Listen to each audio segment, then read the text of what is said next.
ban tổ chức lớp này được thờ đạo Hoa Diệu Quan Lâm để có đôi lời sách pháp giáo giới hành vi chúng con xin hân hoan cung cấp thần tòa kính bạch thần tòa chúng tôi tập thể đại chúng sẽ theo chương trình có biểu của đạo Đà Nẵng Cư.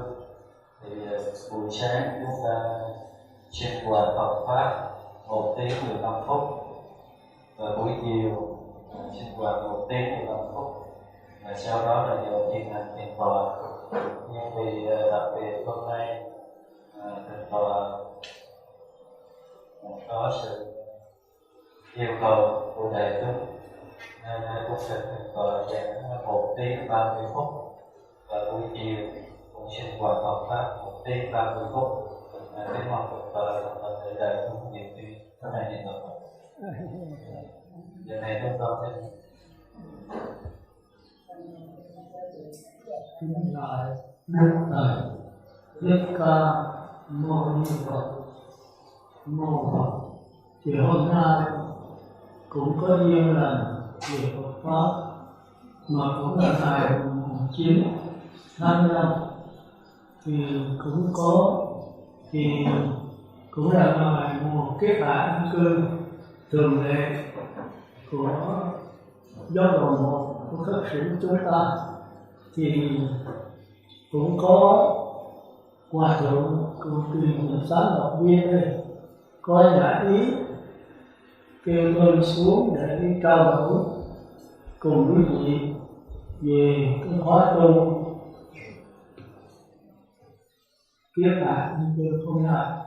Thì tôi khỏi cần giới thiệu, quý vị đã biết tôi nhiều rồi, thì chúng ta đi thẳng vào bài giảng thôi. Thì tôi xin thưa trước thì chúng ta tiếp tục bài giảng về tứ niệm xứ. Đó là cái điều mà huấn luyện viên đây tăng ni rất rành. Thì tôi xin thưa trước là tôi giảng theo cái hiểu biết của tôi nha. Thì quý vị thấy rồi là trước tôi coi kinh sách nhưng mà tôi không theo kinh sách và cũng không theo ai hết, mà theo cái cặp kích màu của tôi. Thì trước khi đi vào bài giảng thì đây chỉ là trao đổi thôi, tôi xin xưa trước. Thì hôm nay tôi có cách giảng hơi khác. Thì qua mấy khóa trước rồi, năm ngoái, năm trước nữa thì tôi có giảng thì tôi thấy dường như nó thất bại. Mà thất bại không phải do quý vị mà chính do người dạy. Thành ra qua cái kỳ đi tôi trình Đà Lạt tôi nghĩ là phải có cách giảng khác. Tức là quý vị phải làm việc với tôi á. Hôm trước tôi đã nói rồi mà không ai làm hết, để một mình tôi đọc diễn thôi. Thì hôm nay tôi đổi cách giảng khác, giảng theo cái khóa mà tôi học sư phạm ở Sài Gòn lúc tôi ra trường đi dạy đó. Tức là chúng ta xuống như cái lối giảng lúc mẫu giáo. Tức là rồi quý vị mỗi người phải trả bài hết. Sau khi tôi giảng xong, tôi giảng rộng ra rồi tôi tóm ngắn gọn lại, rồi tôi sẽ đọc lại 3 lần, quý vị sẽ đọc theo tôi. Thì giống như lúc mẫu giáo vậy đó. Rồi sau đó tôi không có đọc nữa mà pháp hội đọc 3 lần. Rồi sau đó tới từ vị đọc 3 lần, đọc lại. Rồi sau đó tôi sẽ bôi cái bản mình đọc thuộc lòng. Như vậy là xong đấy. Thì quý vị mỗi người phải trả hết theo thứ đốt, chứ không có là người này phát tâm, không có phát tâm mà tất cả đều phát tâm hết. Thì chúng ta đi vậy thì tự nhiên nó phải chậm rồi đấy. Nhưng mà bước từng bước vững chắc. Sau khi quý vị xuống rồi, quý vị nắm vững cái tứ niệm xứ, chẳng những cho mình, bởi vì đạo Phật là đạo cuộc sống. Giảng pháp không phải là giảng để nghe thôi, mà là cuộc sống của mình. Mà cuộc sống ở đâu? Ở ngay cái xác thân không đầy 2 thước này, tức là 6 căn, 6 trần, 6 thức mà hàng ngày chúng ta phải sống và phải tiếp xúc với nó, mà chúng ta chả biết gì hết. Thì cái đó thấy Đức Thật cũng ngợi thương mình tội lỗi đấy, và tôi cũng đau đớn về đạo Phật. Thì tôi thấy mình tưởng là địa ngục là ở dưới đất, hay là có địa tạng, có 18 tầng địa ngục gì đó. Cái đó tôi không bác là không có, mà tôi cũng không chấp nhận là có. Vì nên tôi không nói là không có địa ngục, không có địa tạng dương, mà tôi cũng không nói là có địa tạng dương và có địa ngục. Thì chúng ta nên biết đối đạo Phật đó, thì thực tướng các pháp là vô tướng, tức là chỉ là cái vùng hào quang thôi, chỉ là cái năng lực thôi, chỉ là thức biến thôi. Tam giới duy tâm, vạn pháp duy thức. Thì theo trình độ cái nhận thức của mình như thế nào thì cảnh giới nó hiện như thế đó. Thành ra cái nhận thức của mình là làm sao nói là có hay là không. Ví dụ một người cờ bạc thì đối với cái tịnh xá này là không có đối với họ. Họ tối ngày họ chìm ở trong hũ rượu với cờ bạc không. Thì hỏi họ bây giờ họ ở gần tịnh xá Ngọc Viên này cách đường vài chục thước, mà người Phật tử ở ngoại quốc về hỏi tịnh xá Ngọc Viên đâu, thì tôi chắc chắn là họ không biết, cách mới vài chục thước đâu. Thế một người Việt kiều ở ngoại quốc từng xuống đây nhiều lần rồi họ rất là rành. Tịnh xá Ngọc Viên ở đâu, trong khuôn viên nó như thế nào, trụ trì là ai, họ rành hết. Thì chúng ta thấy là tịnh xá Ngọc Viên nói có là không đúng, mà nói không cũng là không đúng. Mà nó đúng với chúng sanh này và có thể không đúng với chúng sanh khác. Thành ra Đức Phật mới chia tất cả là 10 pháp giới. Thì tôi thấy 10 pháp giới nó hơi cô đọng, nó hơi khó hiểu. Thành ra Đức Sư Trưởng Minh Đông Quan của mình thì thấy vậy Ngài chia là 13 pháp giới. Vì Đức Như Lai là ngôi vị thứ 13 của chúng sanh tiến lên thành đất.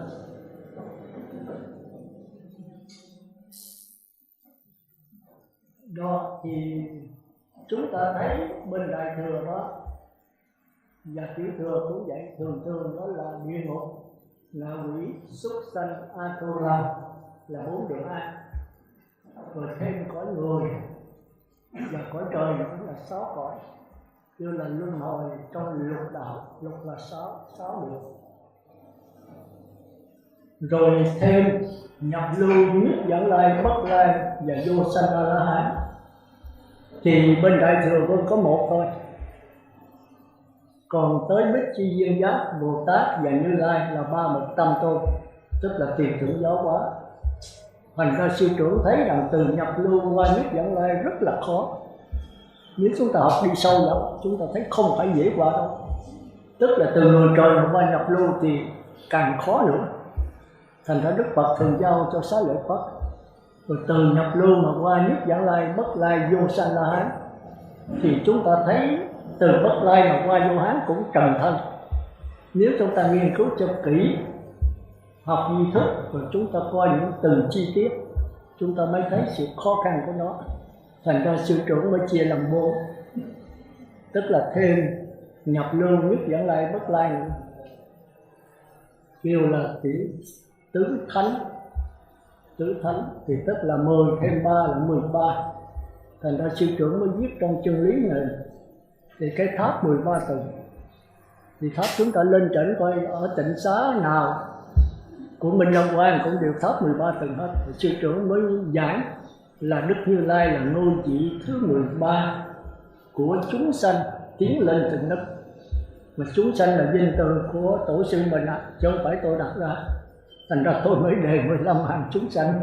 Thì tôi thấy từ 5 giới là cõi trời dục giới. Theo Sư Trưởng đó, 3 giới là cõi người, mà 5 giới là cõi trời dục giới, 8 giới là cõi trời sắc giới, 10 giới là cõi trời vô sắc.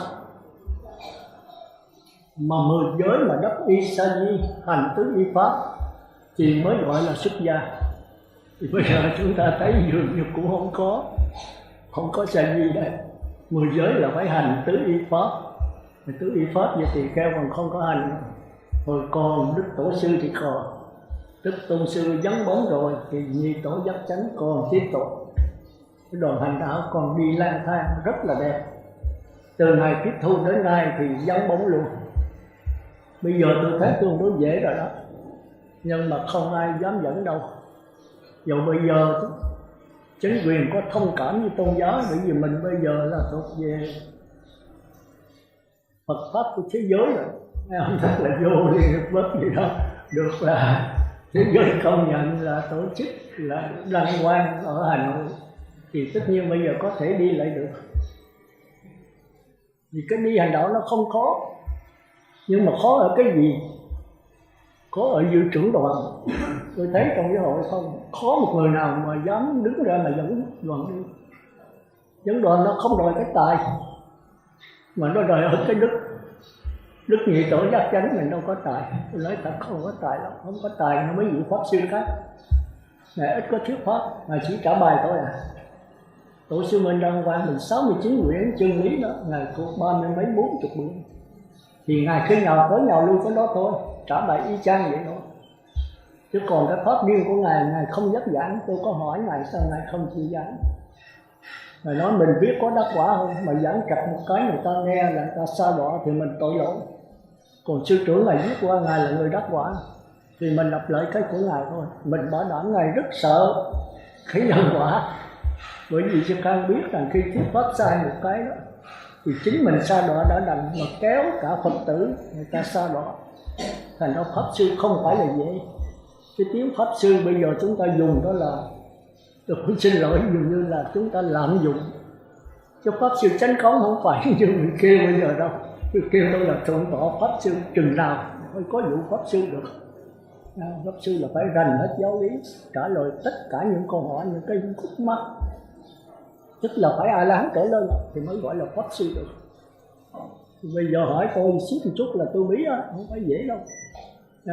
Trả bài thì tôi trả được, nhưng mà đi sâu vào cái chiều chứng đắc đó thì tôi thấy không những tôi mà hầu như tất cả mấy pháp sư khác là giảng thì giảng được, mà đi vào chiều sâu của đạo quả.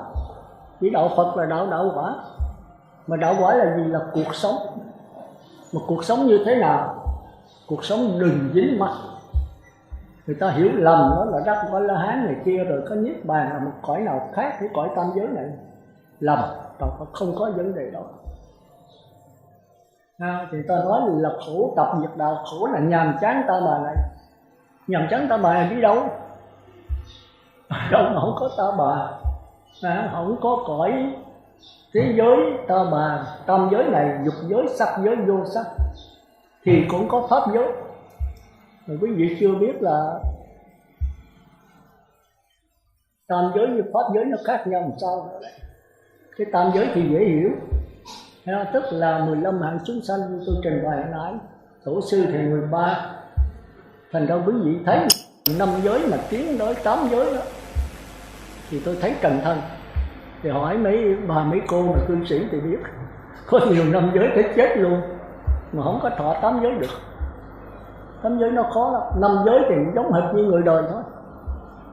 Không sát sanh mà phải phóng sanh, không trộm cắp mà phải bố thí, không tà dâm có tiết dục, không nói dối phải nói lời chân thật dịu dàng, không ghiền các chất sai nhất là rượu, mà phải quán vô thường vô ngã khổ đau thì nó dễ thôi.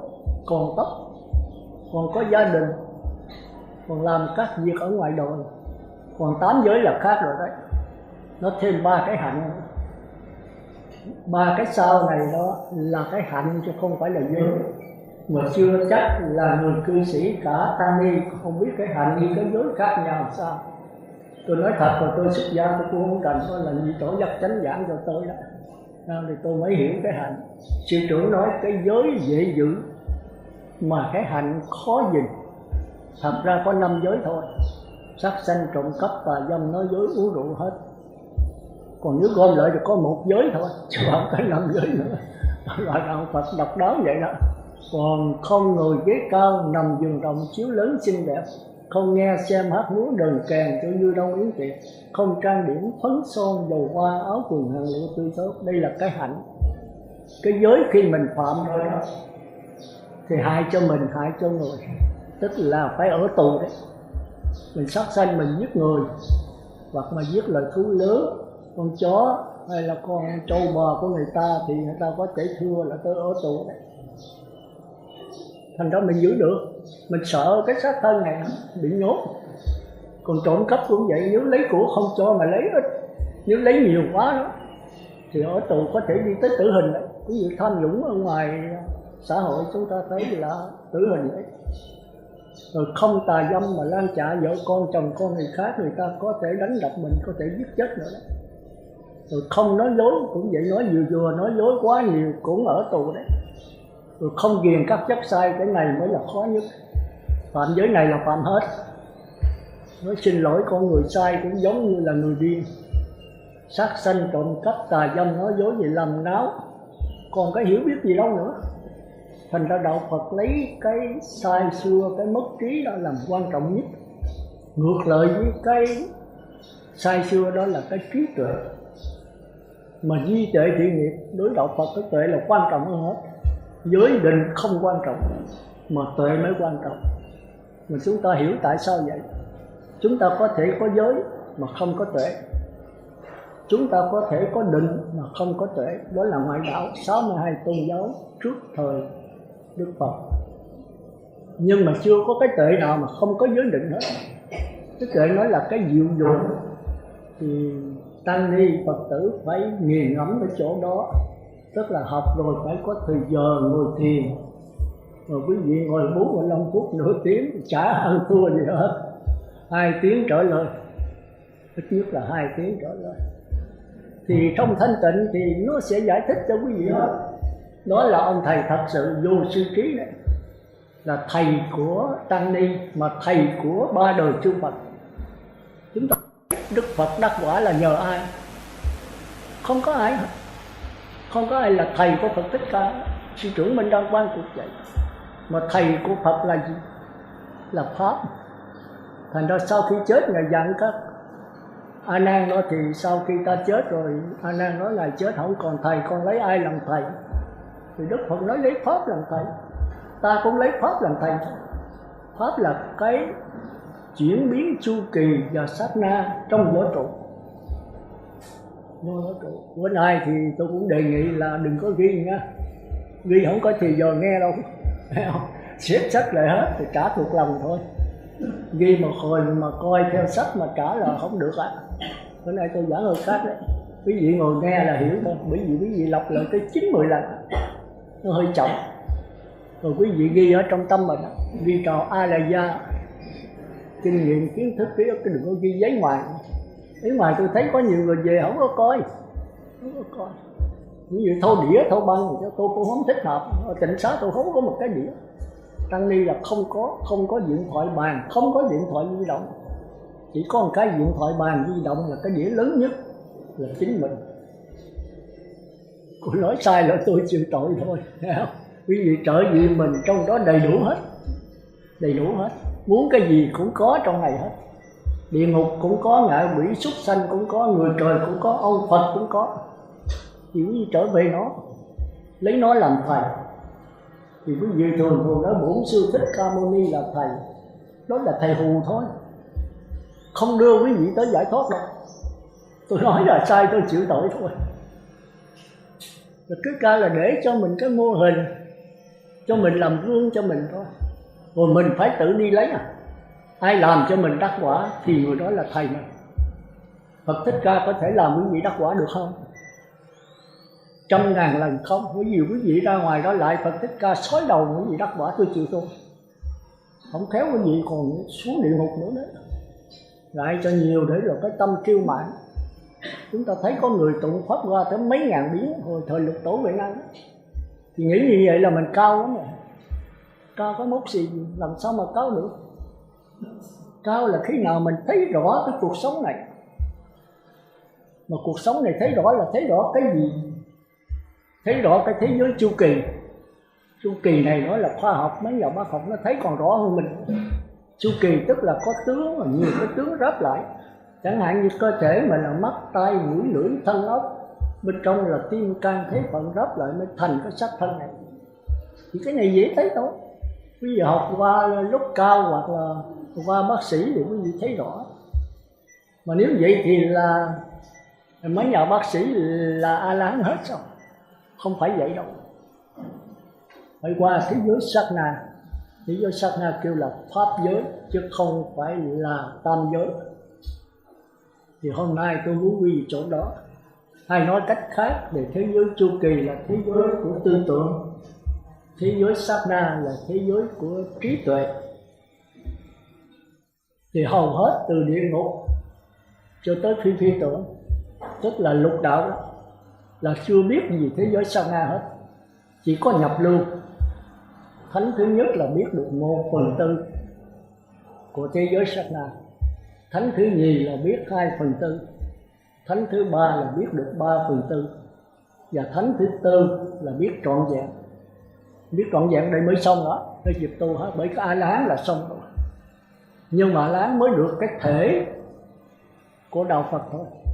Mà trong kinh thường chưa biết bàn tịch tịnh, hay trong pháp hoa thì rõ hơn, nói là quá thành dụ chứ không phải là bảo sở, cái chỗ nương tạm nghỉ thôi. Thì tôi thường giảng đó, cái cách nhìn của chúng sanh đó, cái nhận thức đấy, thì chúng ta có thể tạm chia ra 5 cách nhận thức. Nhận thức thứ nhất đó là nhận thức của 4 đường ác: địa ngục, ngạ quỷ, súc sanh, Atula. Chút nữa chúng ta giảng rành hơn qua cái bản. Thì chúng ta hôm nay chắc bắt đầu từ đó, chúng ta học 4 đường ác thôi. Nhưng mà học thật rõ thì chúng ta thấy rằng chúng ta đang nằm trong 4 đường ác. Chúng ta chẳng hay gì hết. Để chúng ta dính mắc vào cảnh giới nào thì chúng ta chết, chúng ta sanh về cảnh giới đó. Dính mắc tức là hiện tại cái nhận thức, cái tâm của mình đó, thì chúng ta phải hiểu rõ. Rồi cải sửa qua 4 đường thiện. Thì cải sửa của ngoại đạo 62 tôn giáo nó có 2 cách. Một là chỉ, hai là quán. Và chúng ta thường kêu là định hay là huệ. Chỉ quán đó là nói về thế giới chu kỳ đấy, còn định huệ là thế giới sát na, nhưng mà tạm danh từ thôi, sao cũng được. Thì chỉ đó là quý vị ở ngoài, cư sĩ và tăng ni rành, đó là lối tu theo các nhà bác học, theo ngoài đời đấy, tức là đè nén và quán để cải sửa, chạy trốn để thông qua. Đè nén nó thường kêu là cái tâm,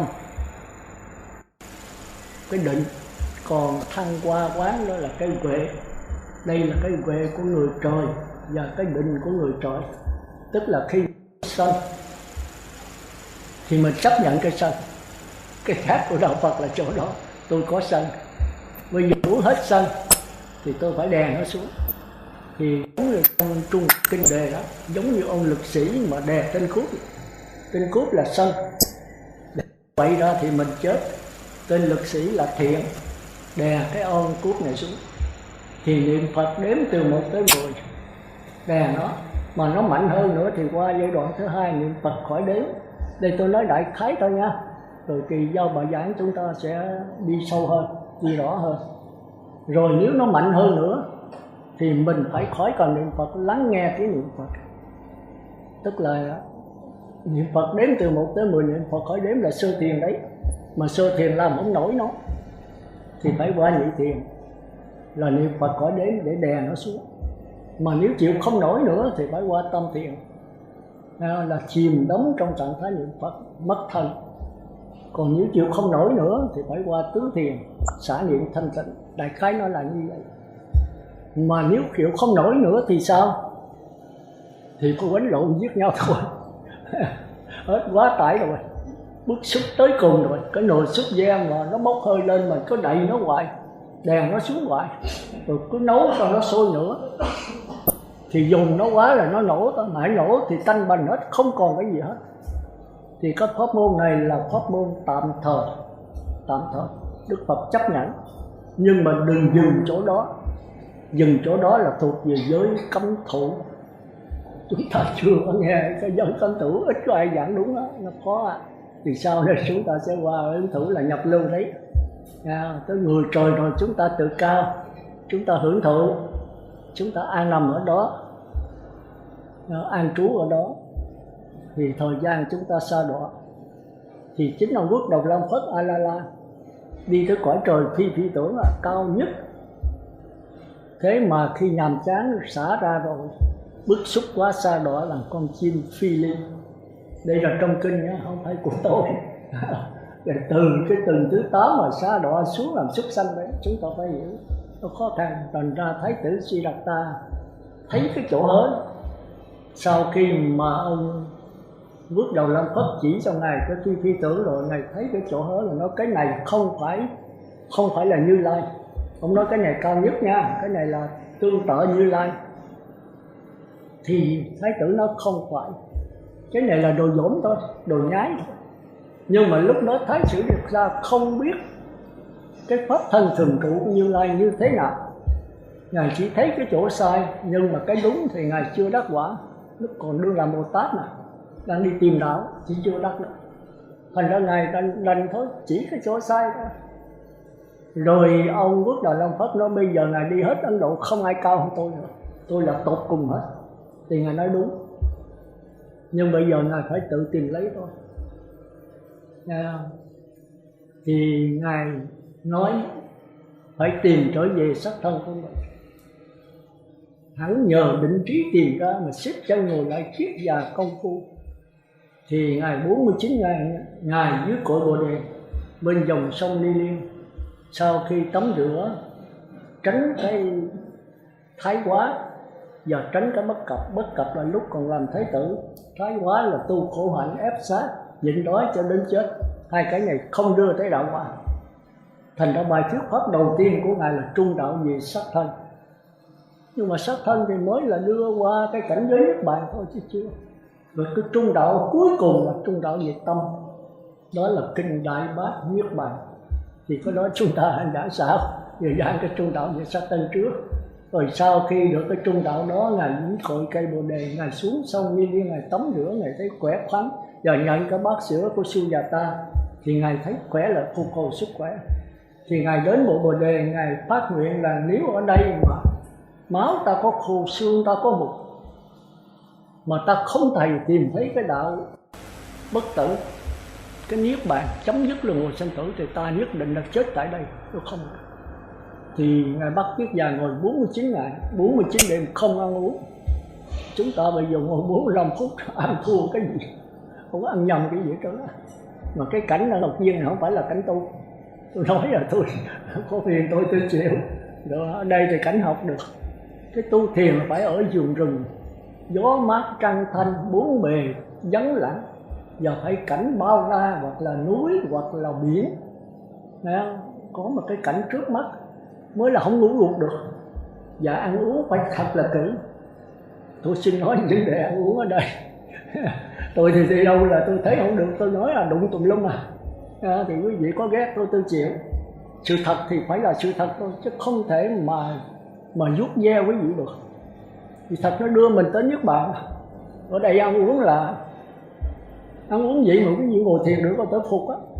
Cục thấy ngồi là ngồi cho có chừng vậy thôi. Vừa qua ngày qua tháng rồi đây mấy vị già quý vị đâu có làm gì như tôi bây giờ đâu có làm vậy đâu. Mắt lờ tay điếc chân mỏi cúi dùng, cái tay nó run hết rồi, đâu còn hành kỹ gì nữa. Tôi tính nghĩ đó, nhưng mà nghĩ tới giờ mình có một cái hiểu biết, mặc dầu mình chưa chứng đắc, thì đa số chư tăng này kia mới khuyến khích tôi thôi ráng dài năm nữa. Chứ theo sư trưởng 72 tuổi là tuổi Như Lai Niết Bàn đến nghỉ đấy, thì tôi cũng suy rồi. Năm nay là yếu hơn năm trước nhiều nữa. Thì giờ cũng cố gắng thôi, chừng nào kiệt sức vô là thiêu thì thôi.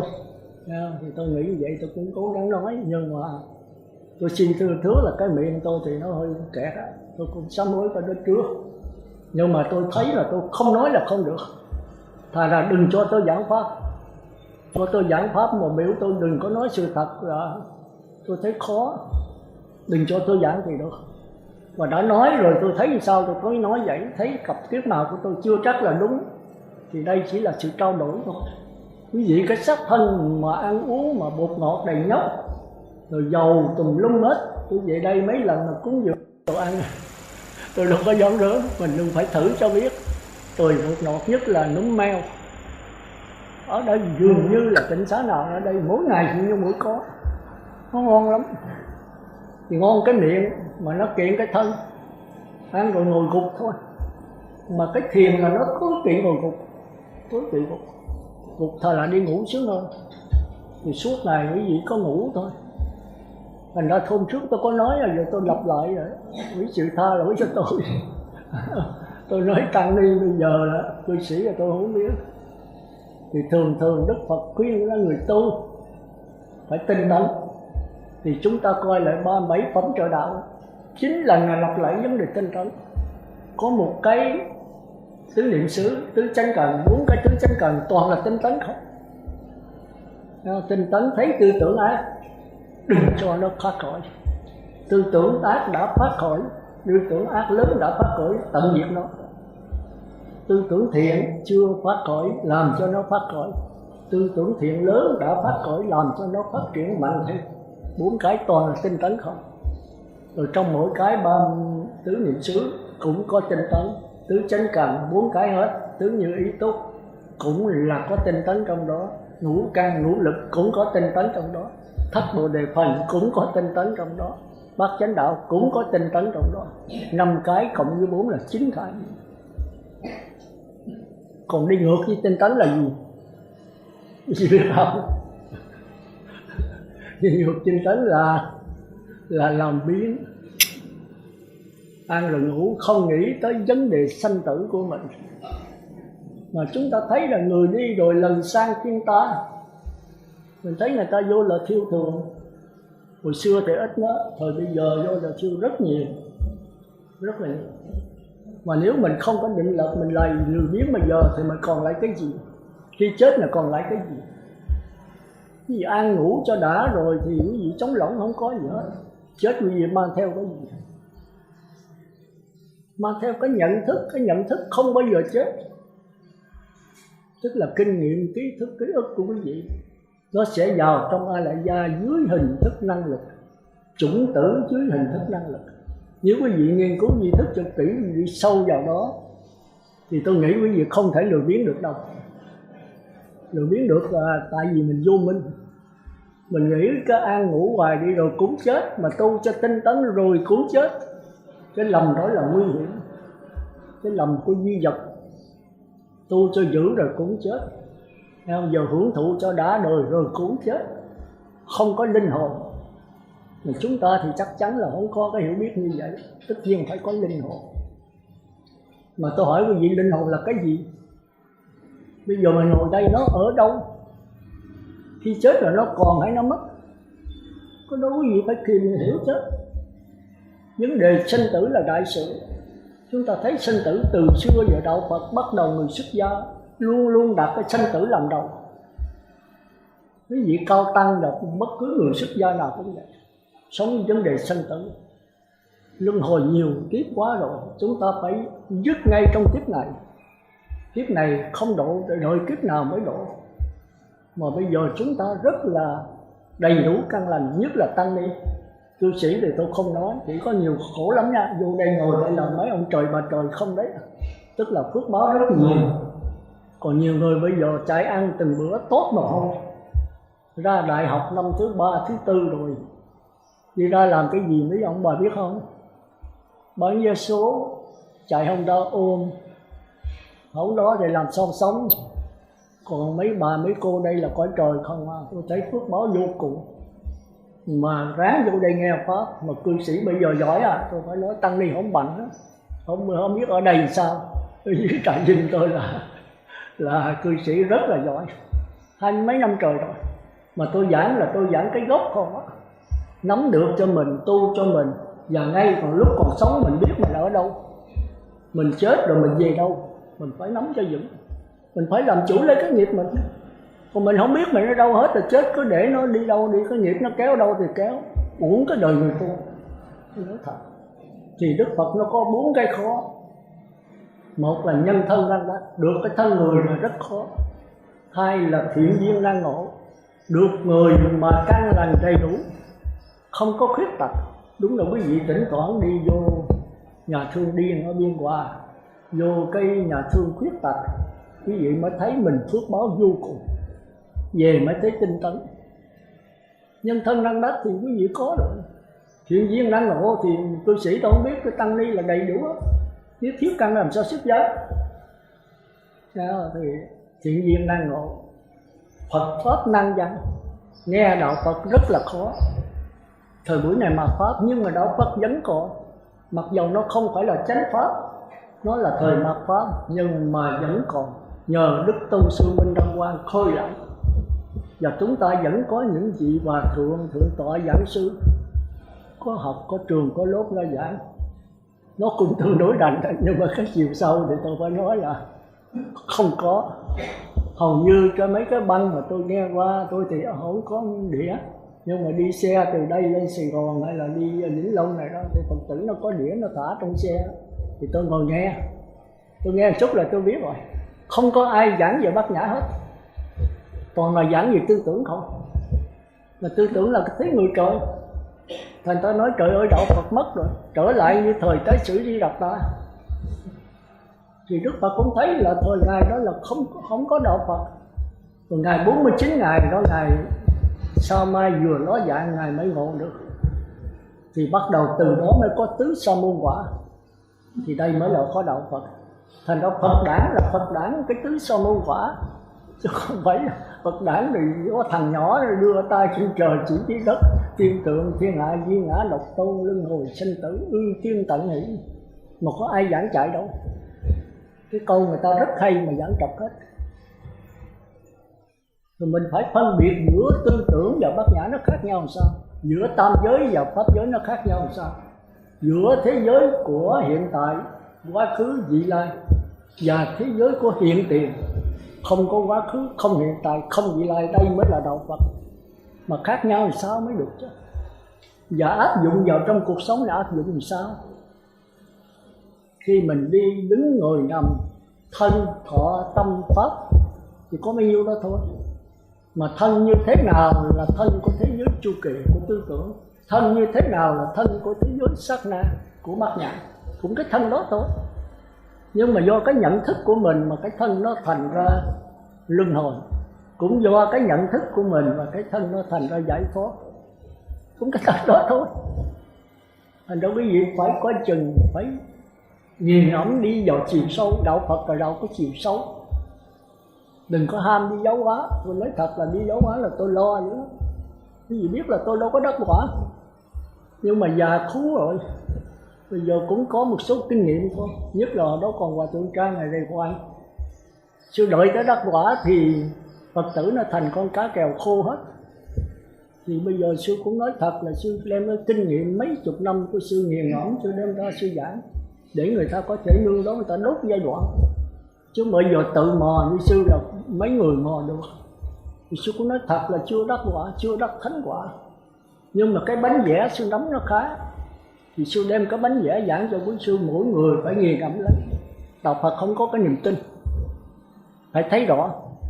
Khi mà thấy rõ một cái gì rồi cái niềm tin không có được. Hãy tin đó thì tất nhiên mà không thấy rõ. Cũng như tôi nắm cái tay lại, tôi nói trong tay tôi có một cục kẹo thì bắt đầu có niềm tin. Quý vị có thấy hay không cái tay sư nắm mà sư hỏi có kẹo trong đó không? Thì con không thấy, tức con phải nghi. Thì một là con tin sư, hai là con không tin. Mà tin là cũng ngu, mà không tin là cũng dại. Bởi vì mình mê mờ, mà đã mê mờ rồi thì tin cũng không đúng, mà không tin cũng không đúng. Thành ra Phật tử phải thấy nó khó. Khi nào mà tôi mở cái tay ra không có cái gì hết, rồi tôi để cái tay trước mặt quý vị, tôi nắm lại, tôi nói trong tay có cục kẹo, quý vị tin không? Thì quý vị sẽ trả lời một cách rõ ràng cho tôi: bạch sư, không có vấn đề tin hay không tin. Con nói thẳng với sư rằng trong tay sư không có gì hết. Tại sao vậy? Tại vì con đã thấy rõ. Mình nói đạo Phật là cái đạo thấy rõ. Mà thấy rõ thì cái niềm tin nó mất. Đạo Phật không chủ trương ở cái tin. Mấy đạo khác như Thiên Chúa, Tin Lành hay mấy cái đạo khác chủ trương cái tin, tin Đức Chúa một cách tuyệt đối. Đạo Phật thì không chủ trương tin Đức Phật tuyệt đối. Mà tin ở ai quý vị biết không? Tin ở mình. Mỗi người là một vị Phật. Ta là Phật đã thành, các con là Phật sẽ thành và đang thành. Đừng có đặt niềm tin vào ta. Ta không thể cứu rỗi các con đâu. Ta không phải tạo ra vũ trụ này. Không phải vậy. Ta không phải là đứng chúa tể của vũ trụ. mà tạo ra các con chính là các con, chính là thức biến. Thì muốn làm chúa tể thì mỗi vị đó là một cái chúa tể của vũ trụ. Thành đó đạo Phật là không có nắm một cái riêng tư, một cái là chúa tể. Đạo Phật không có kinh gọi niềm tin ở Ngài, mà phải trở về tin lấy mình. Ai giúp cho mình thành Phật? Đức Phật không giúp được, chỉ có mình giúp cho mình thành Phật. Nghe theo cái lời chỉ dạy của Ngài, cái bản chỉ đường đó, mình theo đó mình sẽ đắc quả như vậy. Đắc quả là bằng Phật Thích Ca. Tôi nói sai là tôi chịu sao đó thôi. Mà qua bên Thiên Chúa mình nói mình bằng với Chúa là chết, phạm tội, phạm thượng. Mình sẽ tội lỗi rất nặng, đời đời xuống địa ngục. Có mình Chúa là cao thượng hết, mình phải làm con của Chúa, về đó hầu hạ Chúa. Tôi nói chuyện bị đọc vào cái chỗ này mà tôi mới đi tu mà. Chứ mà biểu tôi hầu hạ Phật Thích Ca là tôi không làm đâu. Tôi không đi xuất gia đâu. Tôi nghĩ là Đức Phật nói mình nếu mình theo cái lời giảng của Ngài mình tu thì mình sẽ bằng Ngài. Không có ai là chúa tể của ai hết. Nhưng mà cái chân lý nó có nhất là không ai dạy ai được hết. Thì chỉ đó rồi mình nhận được thì nhận. Còn nói con không nhận được, Ngài làm cái chỉ có pháp môn, cách thức, phương tiện, từ từ lay đai để con nhận. Ngài nói không có. Tới đây là không còn bổn sư nữa. Bổn sư là lúc đầu con tu người trời đó thì có bổn sư, có cách thức, có phương tiện. Mà khi mà từ người trời con dọt qua nhập lưu rồi đó thì cái này con tự nhận lấy. Nếu con không nhận được, Ngài chỉ cho con cách thức mà nó không nhận được thì thôi, chịu thôi, chứ không làm gì được hết. Cái khó nhất của đạo Phật là cái ổ quả nhập lưu. Thành ra trong kinh Trung Bộ có đề hơn thống lãnh cõi đất, hơn chủ trì võ trụ, hơn được sanh cõi trời, quả dự lưu tối thắng. Thống lãnh cõi đất, làm vua hết cõi đất. Như Tần Thủy Hoàng tóm thâu lục quốc cũng không có một bằng cái lai của quả nhập lưu. Hơn được sanh cõi trời, tức là sanh về cõi trời thiên trí tưởng, tương tự Như Lai. Hơn chủ trì võ trụ là vua chuyển lưng thánh vương, vua lớn hết tất cả tam giới. Quả dự lưu tối tha. Tất cả cái này không bằng cái lai của quả nhập lưu. Thì chúng ta thấy nhập lưu cái này là tu pháp môn đối trị không? Mà nhập lưu là không có pháp môn, không có bổn sư, do Ngài tự ngộ, không thầy chỉ dạy. Thì phải trong một cái lúc mà bất mãn cùng tội, một cách tìm tòi cùng tội, một cách thao thức tha thiết cùng tội, thì trong lúc đó chúng ta nhận lại cái bất tử. Bởi vì chúng ta muốn tiến lên các cõi trời, muốn thành tiên, muốn thành trời thì được. Chế tâm nhất xứ mà vô sự bất thành. Tập trung kỹ, mạnh, lâu, sâu vào một cái đối tượng nào thì cái gì cũng làm được hết. Cái gì cũng làm được hết. Nhưng mà qua Bát Nhã thì nếu tập trung kỹ, mạnh, lâu, sâu cái gì cũng làm được. Nhưng mà không làm Phật được. Làm tiên được, làm trời được, mà làm Phật là không được. Quý vị biết chế tâm nhất xứ vô sự bất thành, chế tâm là cái gì quý vị biết không? Mà phải nghiên cứu di thức mới hiểu cho rằng, chứ hiểu lơ mơ gì mình không nắm vững. Thì chính là ý chí. Người không chí như thuyền không lái, như ngựa không cương, trôi dạt lông bông, không ra thế nào cả. Các nhà bác học cũng chấp nhận cái này. Muốn tìm là cái gì thì gõ mãi thì cửa mở. Nhưng qua Bát Nhã gõ mãi không có mở. Càng đi tìm chân lý chừng nào càng xa chân lý chừng ấy. Đó là cái ngược ngạo của đạo Phật. Thành ra bỏ cái bát xuống dòng nước là nó chảy ngược dòng nước. Cái đó là mới có khó nhất của chúng ta. Ý chí tới cuối cùng nó kinh nghiệm kiến thức, cái ý chí mạnh chừng nào nó chướng ngại con đường giải thoát. Ý chí là một sự mong cầu, một sự mong muốn càng mạnh chừng nào thì cái sự cảm ứng càng mạnh chừng đấy. Nhưng mà ở đây là không có đấng giáo chủ, không có người để mình nương tựa, mà mong cầu cái gì? Gặp Phật là giết Phật, gặp Tổ là giết Tổ, gặp ma là giết ma. Đó là tu thiền đấy. Còn chỉ có cái pháp môn tịnh độ thôi. Nhưng mà quý vị chưa hiểu tịnh độ đâu. Tịnh độ không phải là sai. Nhưng thời buổi này là phải hạ cái căn cơ xuống. Cũng như là chúng ta bây giờ ở ngoài khó mà tu được. Mà tịnh độ là cái giáo hội Phật Thích Ca nếu Phật đã còn sống. Thì nếu chúng ta tự học thì tự nhiên là cũng có đắc quả được đấy. Nhưng mà 100.000 người mới có 1-2 người là có thể đắc quả được thôi. Còn nếu chúng ta vào trường của Phật Thích Ca, có thầy sáng, có bạn lành, có thứ lốt, thì ngồi Phật Thích Ca thuyết một bài pháp là chúng ta đắc quả nhập lưu rồi. Một bài thôi. Chúng ta coi lời kinh coi. Gặp Phật Thích Ca là thuyết có một bài pháp. Xá lợi Phất một kiền liên thuyết bài pháp là đắc pháp nhãn. Pháp nhãn là nhập lưu đó. Có nghe có một bài thôi. Rồi về đó tiếp tục 7 ngày đắc quả lại. Thì chúng ta thấy cái đức của Phật Thích, của chư Phật rất là lớn. Thành ra mình cái đại bất hạnh của mình là sanh ra không gặp Phật. Nhân thân năng đắc Phật pháp năng dân, thiện duyên năng ngộ, Phật quốc năng sanh. Sanh ra không gặp Phật là chúng ta bây giờ trong 4 cái duyên chúng ta được 3, thiếu con cái 1, mà thiếu một cái đại bất hạnh. Nếu bây giờ có Phật Thích Ca thì quý vị đây đắc quả hết, nhập lưu sự không chưa vừa ý mà quý vị đi tới A La Hán. Chúng ta thấy không phải là mình thua Xá Lợi Phất, không phải mình thua một lý, quý vị không thua đâu. Tôi nói thiệt, tôi cũng không thua các ngài đâu. Các ngài cũng thông minh, mình cũng đâu có dở. Các ngài ý chí rất mạnh, mình ý chí cũng không yếu. Những ý chí không phải là đạo quả. Nhờ ý chí đó mình mới quyết định xuất gia. Vô đó Đức Phật mới diệt cái ý chí của mình, mới chấm dứt cái ý chí mình. Ý chí là cái gì? Là cái sự bám víu. Mà bám víu càng mạnh chừng nào thì càng xa sự thật và niết bàn chừng đấy. Mà không bám víu thì không tiến hóa được. Ý chí là giúp cho mình tiến hóa. Thường kêu đó là tác ý, mạt na. Mà chính cuối cùng cái tác ý là chướng ngại con đường giải thoát. Mà dứt tác ý làm sao dứt được? Phải dứt cái bắt đầu nó lương lẹo, nó hốc búa, nó ngốc nghếch, nó xảo trá, nó đưa qua cái phương pháp pháp môn khác.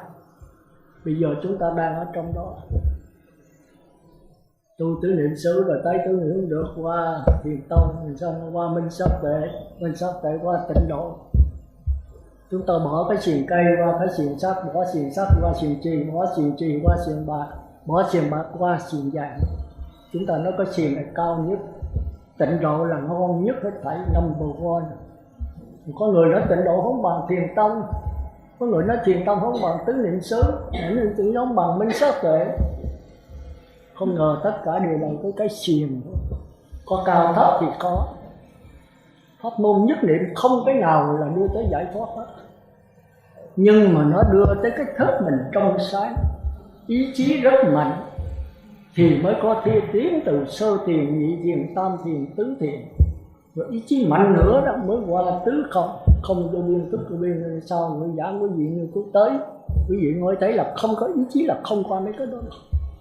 Tập trung kỹ, mạnh, lâu sâu. Và phải có một sự mong cầu tha thiết tột cùng. Rồi sau này quý vị qua tới đó rồi quý vị thấy chớ giới, không đưa tới giải thoát. Đi mãi rồi đi tới mút đầu xào rồi trở xuống lại. Cũng dẫu nhân quốc lòng lập pháp, đi tới phi tưởng là tương tự Như Lai. Còn cái gì nữa mà tu? Nhưng mà thời gian ở trong đó thì sao? Chúng ta nắm cái vững cái tam pháp ấn của đạo Phật. Ở tam giới thì nằm trong 3 cái tam pháp ấn. Mà cái gì nữa không? Một là vô thường, 2 là vô ngã, 3 là khổ đau. Mà cái khổ đau chưa chắc cái gì biết đó. Khổ đau là cái gì? Khổ đau là tập đế, khổ đau là nhàm chán, khổ đau là dính mắc, khổ đau là ghiền, khổ đau là cái tập khí thói quen. Chúng ta dùng nhiều danh từ chúng ta mới hiểu được cái chữ tập đế của đạo Phật. Cái tập đế là cái gì? Là tư tưởng, là thói quen, làm tới làm lui hoài. Và chúng ta giải thích vào thí dụ chúng ta mới thấy rõ, nói nhiều chúng ta không hiểu. Bây giờ chúng ta ghiền cà phê, chúng ta nói tại cái miệng này ghiền, sai. Cái dù mình đó mới kéo mình lên ngộ. Cái gì làm mình ghiền? Chúng ta nói là cái cảm giác của cái lưỡi làm cho ghiền, sai. những cái vô minh này là kéo chúng ta luân hồi. Khi bị người ta chửi mình nói tại anh chửi tôi nó mới sân, sai. Vậy cái gì làm mình sân? Thì mình thấy tại cái cảm giác đau đớn sai. Chúng lại cái tư tưởng của mình. Mình nghĩ là có người chửi, tôi bị chửi là tiếng chửi quá tục, và chung quanh dư luận ngó tôi một cách mỉa mai, thì cái tư tưởng phân biệt này đưa tới cái sân. Là nguyên nhân của luân hồi sanh tử là do tư tưởng. Quý vị thấy là nó khó khăn đạo Phật phải tìm về cái gốc. Còn bây giờ mình không nghĩ cái gì hết, bây giờ tư tưởng sanh có, mà chúng ta không biết nó ở đâu, đè nó xuống. Định lực mạnh, tập trung kỹ mạnh vào sâu nhập sơ thiền, nhị thiền, tam thiền như tôi giảng hồi nãy. Thì cái này nguy hiểm, nó nổ một cái là có thể giết người. Thôi giờ cái này thì Đức Phật mới dạy qua tứ niệm xứ. Rất là quán cái gì? Quán vô thường, vô ngã, khổ đau. Tất cả đều nằm tướng vô thường. Vô thường là gì? Vô thường, vô ngã, khổ đau là gì? Là duyên khởi.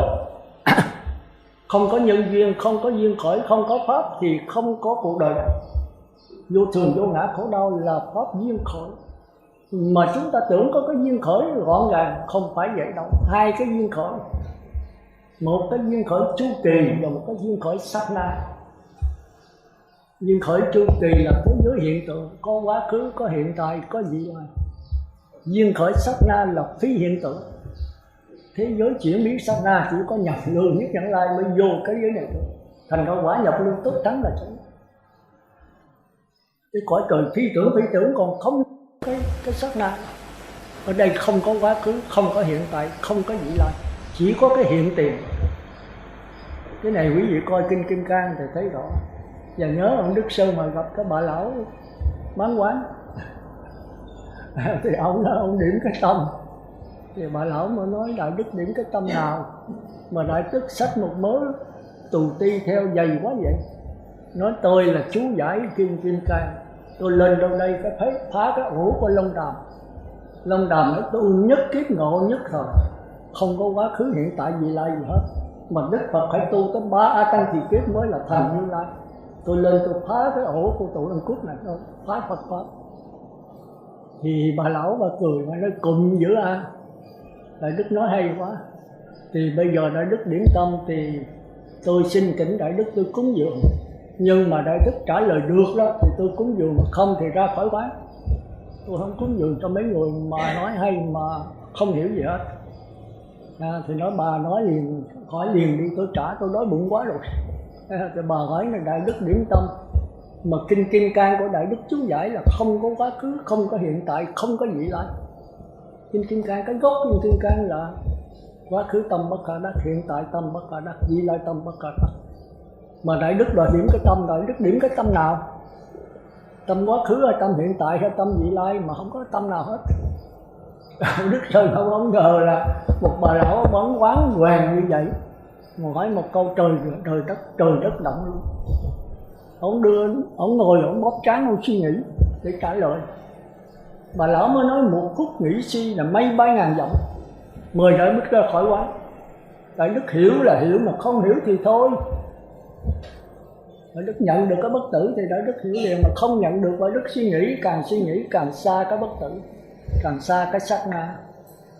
Thì ông phải ra khỏi quán quải một mớ kinh Kim Cang đi lên núi bụng teo sọt lép thôi. Thì chúng ta thấy đạo Phật không phải dễ, không phải người tu xuất gia mà coi kinh cho dữ rồi chú giải cho nhiều như mấy vị pháp sư bây giờ mà ngon đâu chưa chắc. Một bà lão là dốt đâu có biết gì, chỉ bán quán thôi mà nắm được cái bất tử. Thật cái bất tử nó không phải ở kinh điển, nó không phải ở sự học hỏi. Thành ra Bồ Đà qua bên Trung Quốc mới nói là bất lập văn tự, không có xài văn tự kinh điển nữa.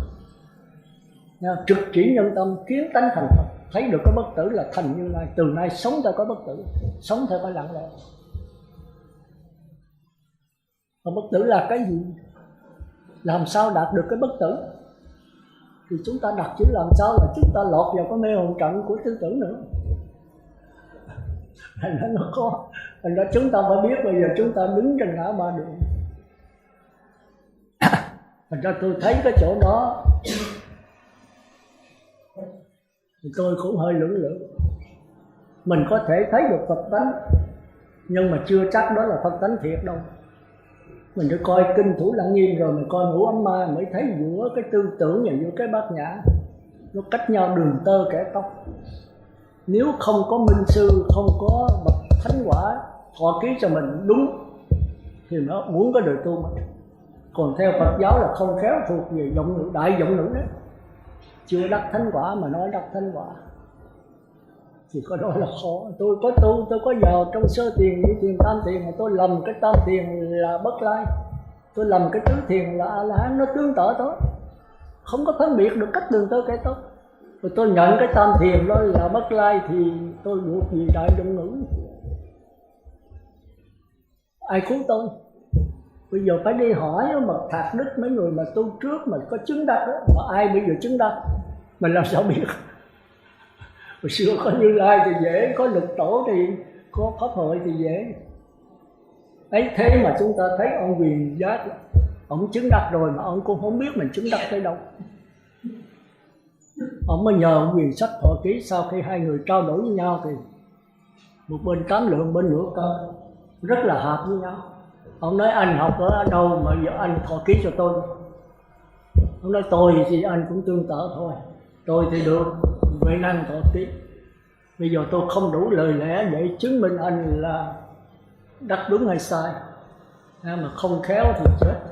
Nói vậy bây giờ không cần thọ ký được không? Thì nó không được. Từ trước Đức Phật Quan Âm Dương ở cái chỗ này tôi cũng không mới hiểu, thì khỏi cần thọ ký. Sau đó là tất cả những người tu phải có thầy thọ ký, nghĩa là đi đúng đường. Bây giờ anh rảnh anh về Huệ Năng với tôi rồi Huệ Năng sẽ thọ ký hết. Thì chúng ta thấy là ông Huyền Giác đi rồi, Huyền Giác quyết tuyển chứng đạo ca đó, chúng ta coi là tối thượng. Mà xưa giờ không biết ông đắc cái gì. Đó thì ông về rồi gặp Huệ Năng rồi ông cũng khôn lắm ạ. Ông hỏi nếu đúng là lễ lại, không đúng là bỏ đi. Hỏi ông Huệ Năng là có pháp môn không? Pháp môn là hỏi gì? Thì thời bây giờ cũng là pháp môn không? Cũng như thời này là pháp môn không? Ông tứ niệm xứ thì minh sát tệ thì tiền tông, không tiền tông thì tịnh độ. Mà cứ so sánh là mình cao hơn. Cái xiềng này không quý hơn xiềng khác, quý thì quý thiệt nhưng mà nó vẫn là xiềng. Pháp môn thì có cao thấp, mà không pháp môn nào giải thoát, mà cái đạo Phật là đạo giải thoát, chứ không phải là đạo tranh cao thấp. Mà giải thoát là không có cao, không có thấp. Nhập lưu nhất Như Lai Bất Lai là còn có cao thấp. Bồ Tát có cao thấp, tới Như Lai là không có cao thấp, không có Như Lai nào cao hơn Như Lai nào hết. Thì cái đó mới là rút ráo của đạo Phật. Thì chúng ta tưởng là chúng ta không thể đắc Như Lai được, chúng ta lầm. Nếu có thầy sáng, có bạn lành, có Phật Thích Ca, có Phật Di Lặc, chúng ta bảo đảm đắc thôi. Cái đạo Phật nó không riêng cho người nào hết, nhưng mà mình có cái nhận thức đúng hay sai, cái đó quan trọng. Cái niết bàn nó không có cái cõi, không cõi có nghĩa là cõi nào cũng là niết bàn hết. Thành ra mình nắm được thì ngay bây giờ tại đây cũng là niết bàn. Mình xuống địa ngục thì địa ngục thành niết bàn. Còn bây giờ mình chưa chứng được cái bất tử, mình xuống địa ngục thì mình thành địa ngục. Gần mực thì đen đó. Còn một người mà đã đắc quả rồi gần mực không bao giờ lắm nữa. Cái đắc quả nó khác vậy. Vẫn sống cuộc sống như mình, ăn mặc ở bệnh, chúng ta thấy Phật Thích Ca có khác gì mình đâu. Cũng ăn mặc ở bệnh, tới cuối cùng Ngài cũng bị kiết lỵ 40 mấy, một đêm 40 mấy lần. Nhưng mà khác một cái là Ngài không bao giờ rên, không bao giờ đau khổ, vẫn tỉnh queo thôi, mặt cũng sáng rỡ, thần lực cũng vẫn mạnh. Rồi Ngài chết cũng chết 2 cây xanh thân thọ chứ đâu có phải là đâu. Chết ở đây Ngài sanh ra cũng bà Maya cũng đẻ Ngài ra cũng giống mình, mà khác cái chỗ nào. Thành ra quý vị qua nhập lưu, quý vị phải giúp cái nghi này, nghi Phật, nghi Pháp, nghi Tâm. Có người tôi hỏi là qua nhập lưu thì cái nghi phải làm sao? Cái nghi là tịnh tính. Tôi nói tịnh tính là cái gì? Cái tánh tôi thì tôi hay trả nữa là tôi ví dụ là biết. Chúng ta nói là nói theo kinh thôi, chứ chúng không nói theo cuộc sống, nói theo con người của mình. Tịnh tín là cái gì? Là cái niềm tin thanh tịnh. Mà như thế nào mới gọi là niềm tin thanh tịnh? Mình lấy cái niềm tin của người trời mà cho thanh tịnh thì chết đạo Phật rồi.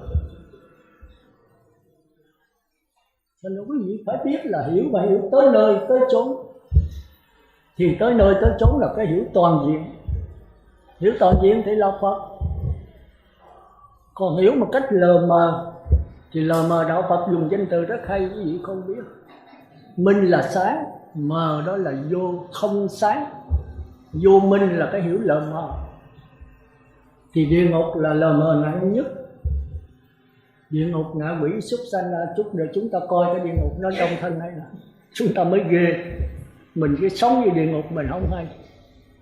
Và cùng lắm mình qua ngạ quỷ, qua súc sanh Atula. Từ nay mình thấy rõ nó rồi. Nếu mình thấy lờ mờ nữa thì mình dọt qua khỏi người trời dục giới. Mà người dục giới khác với địa ngục ngạ quỷ thì sao? Mình phải nắm cho rõ trong người mình. Còn nhập lưu cũng từ đó. Người trời là thấy địa ngục ngạ quỷ súc sanh nó lờ mờ. Lờ mờ thì thấy thì sợ. Sợ thì phải dọt. Dùng chỉ và quán. Chỉ là đè nó xuống, mà không êm nữa thì quán là thân bất tịnh. Còn địa ngục thì thân rất là thanh tịnh. Có nhiều người không chịu, tôi nói thật, đâu có giảng cái gì mà thân là thanh tịnh. Thọ là sướng, tâm là thường, pháp là ngã. Tôi nói không có trong kinh, ngay trong cuộc sống này. Nếu sai thì quý vị cứ trao đổi với tôi sẽ giảng lại. Còn nó sáng tỏ quý vị phải chấp nhận thôi. Chẳng hạn như thân là thanh tịnh thì tại sao sư nói thân là thanh tịnh? Tôi nói thân thanh tịnh là tôi nói ngạ quỷ và súc sanh, chứ tôi không phải nói quý vị. Mà nếu quý vị vậy thì quý vị cũng là ngạ quỷ thôi. Quỷ là danh từ chung, nhất là người nữ. Tôi xin lỗi mấy bà mấy cô.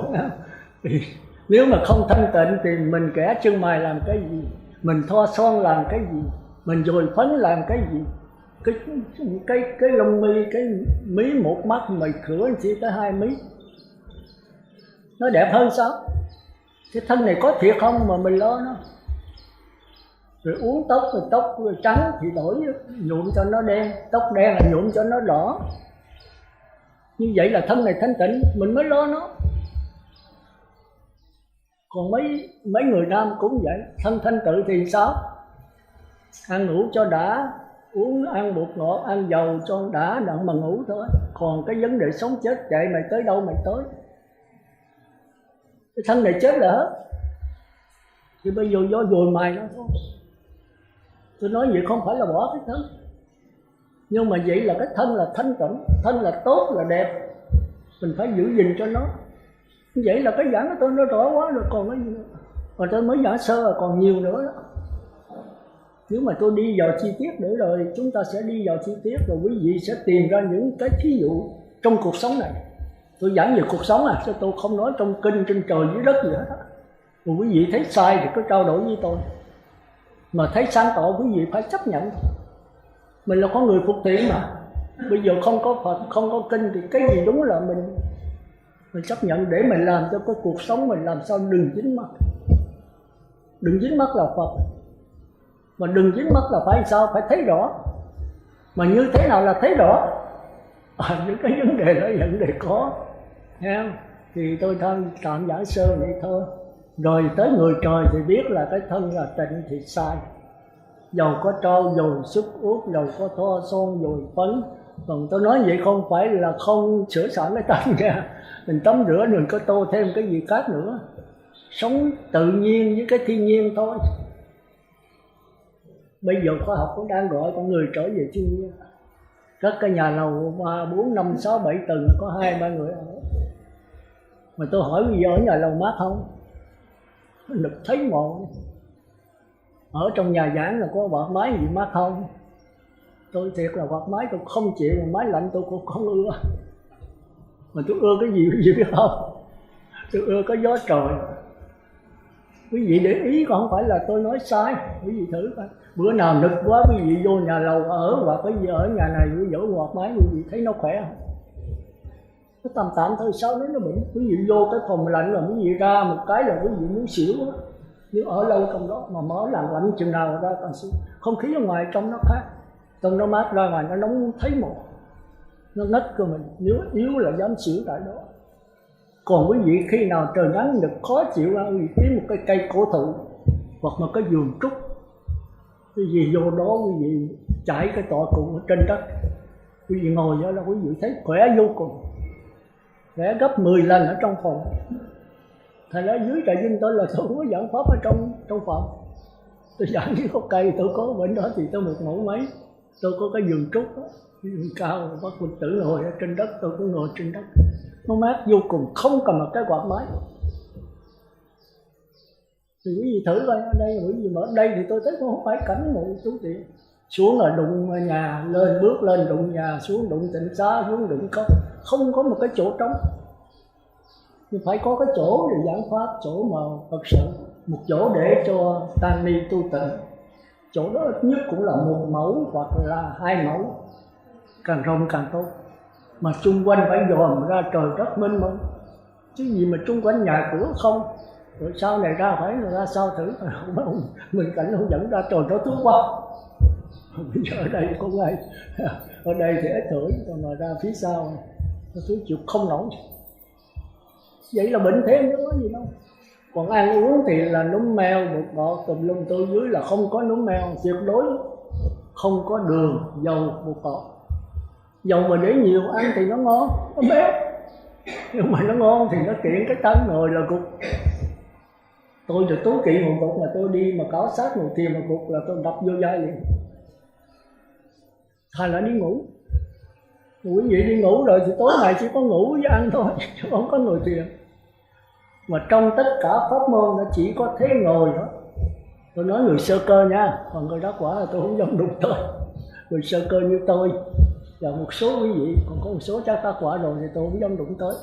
Thì cái ngồi là thù thắng nhất. Tại sao vậy? Mình có 6 con trâu, nó chạy mông lung hết, đó là mắt, tai, mũi, lưỡi, thân và ốc. Mà chăn một lần 6 con quý vị khóc liền. Quý vị phải cột lại 5 con, chăn một con này không cột được. 5 con là gì quý vị biết không? Mắt, tai, mũi, lưỡi, thân. 5 con này cột lại được. Còn cái ốc này á, cái chỗ mà tư tưởng phát sinh, nên nhớ 5 cái con này là 5 cảm giác nha, cảm giác với tư tưởng khác nha. Nhưng mà không biết đâu. Thành ra nếu tôi giảng về thân bất tịnh này tôi giảng 5 cái đầu thôi. Thuộc là 5 cảm giác nó thuộc về tình. Còn cái ốc nó thuộc về tưởng. Tưởng là sự phân biệt, cảm giác là cái biết dễ chịu, khó chịu mà chưa có phân biệt. Nó khó hả? Quý vị phải đi chi tiết ở trong con người mình đó. Tôi giảng cái gì tôi đi sâu lắm. Mà không phải tôi giỏi gì, đừng tưởng là sư giảng hay. Trời ơi 40 mấy năm mà ngồi muốn chết luôn. 8-9 tiếng đồng hồ không. Bây giờ tôi si rồi. Chứ hồi xưa mà tôi vô cái thiền định tôi bắt lên là mất thân. Như vậy mới mê được chứ. Thì tôi nghĩ tôi si cái ma tí. Nhưng mà của nó là cái sa đọa, của mình là cái tiếng quá. Nhưng mà giải thoát là không giải thoát. Không giải thoát được. Nó ngồi như vậy mình thấy nó tương tự như Bất Lai. Mình coi cái Bất Lai với cái Tam Thiền nó giống hệt. Nhưng mà thật ra là đồ nhái. Thì thôi giờ chúng ta trở lại.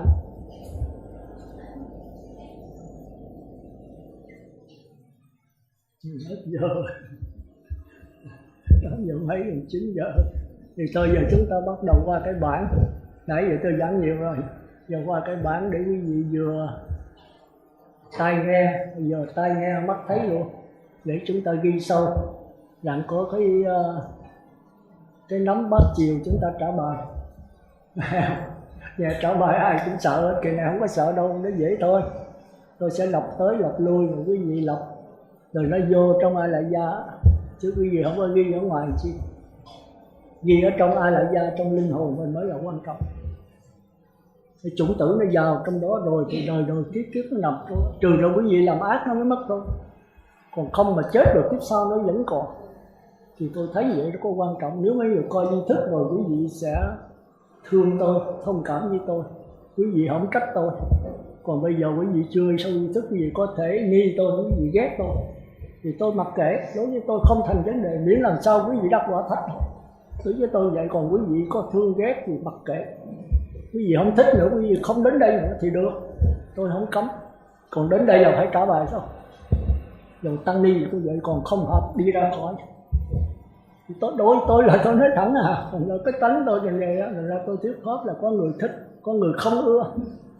Những người sơ cơ là nghe pháp tôi là không ưa, sư nói tùm lum hết.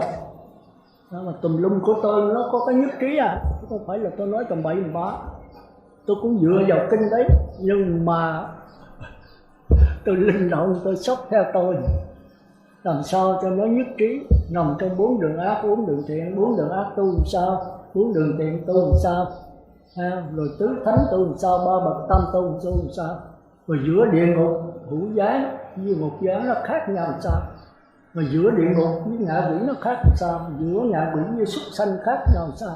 Khác nhau rất là rõ ràng, nhưng mà nó rất là liên tục, nó không thể mà bỏ cái nào được, nhưng mà có cao có thấp. Rồi giữa cõi người và cõi trời dục giới khác làm sao, rồi sơ thiền nó khác nhị thiền sao, nhị thiền khác tam thiền sao. Nó chuyển biến ngay trong cuộc sống, mình nắm được cái đó rồi khi trong người mình chuyển biến mình đi. Bây giờ mình ở nhị thiền thì mình chết mình sanh về cõi trời nhị thiền. Nếu mình phát nguyện nữa thì mình giảng sanh về cõi Phật. Rồi giữa giới nó khác với định làm sao, định nó khác với huệ làm sao, mà giới định huệ có tư tưởng làm sao, giới định huệ có bát nhã làm sao. Chứ đâu phải là có một cái giới định huệ. 4 đường ác có giới định huệ không? Ta nói 4 đường ác mà làm gì có giới định tuệ, sự ác nó cũng có huệ đó. Tà huệ trời khó đi tưởng. Chúng ta coi sư trưởng Minh Châu Quang rồi, trong cái bài Bát Chánh Đạo vẫn có tà giới, tà định, tà huệ như thường, có đủ hết trơn. Nhưng mà cái nhận thức như thế nào thì đầu thai, dính mắc như thế nào thì đầu thai vào cõi mình dính mắc. Rồi cõi đó có hay không? Nên nhớ tôi không nói có nha, mà tôi cũng không bác là không. Không thể nói có mà không thể nói không được. Có là có với chúng sanh nào. Thành ra chúng ta coi cái 18 tầng địa ngục, chúng ta tưởng là địa ngục nó có địa tạng vương nào, có cái gì cõi Tần Quảng Dương, địa ngục thứ nhất, thứ nhì, thứ 18 mà chúng ta sợ. Cái đó là cái ngu.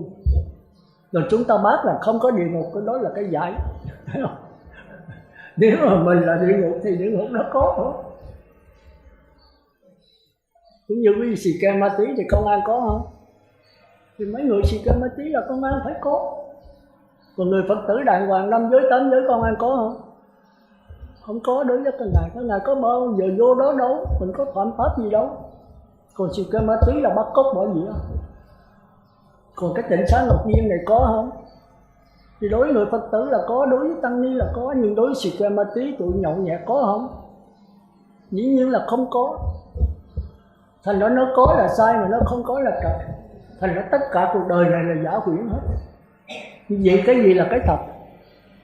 Cái thật là cái vô tướng, cái dùng hào quang thôi. Cái đó chúng ta sao? Thì chúng ta phải qua nhập lưu nhất dẫn lai bất lai tới A Lán, chúng ta mới hiểu được đây là cái thật tướng của các pháp. Chỉ còn một số hào quang. Thì cái này quý vị phải nghe từ từ, nghe không? Đại khái nói vậy nhưng mà khi đi sâu thì nó hơi khác.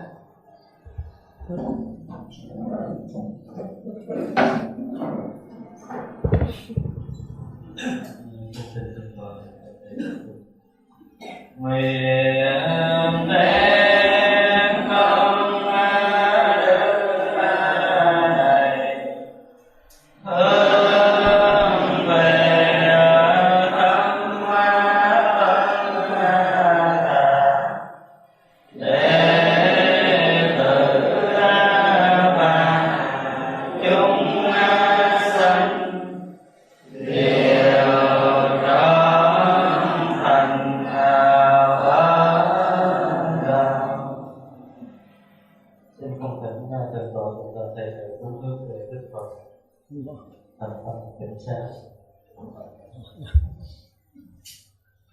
Mô Phật.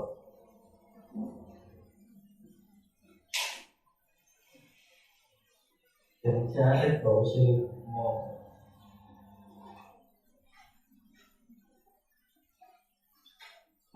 Kính cha Đại Chúng. Mô.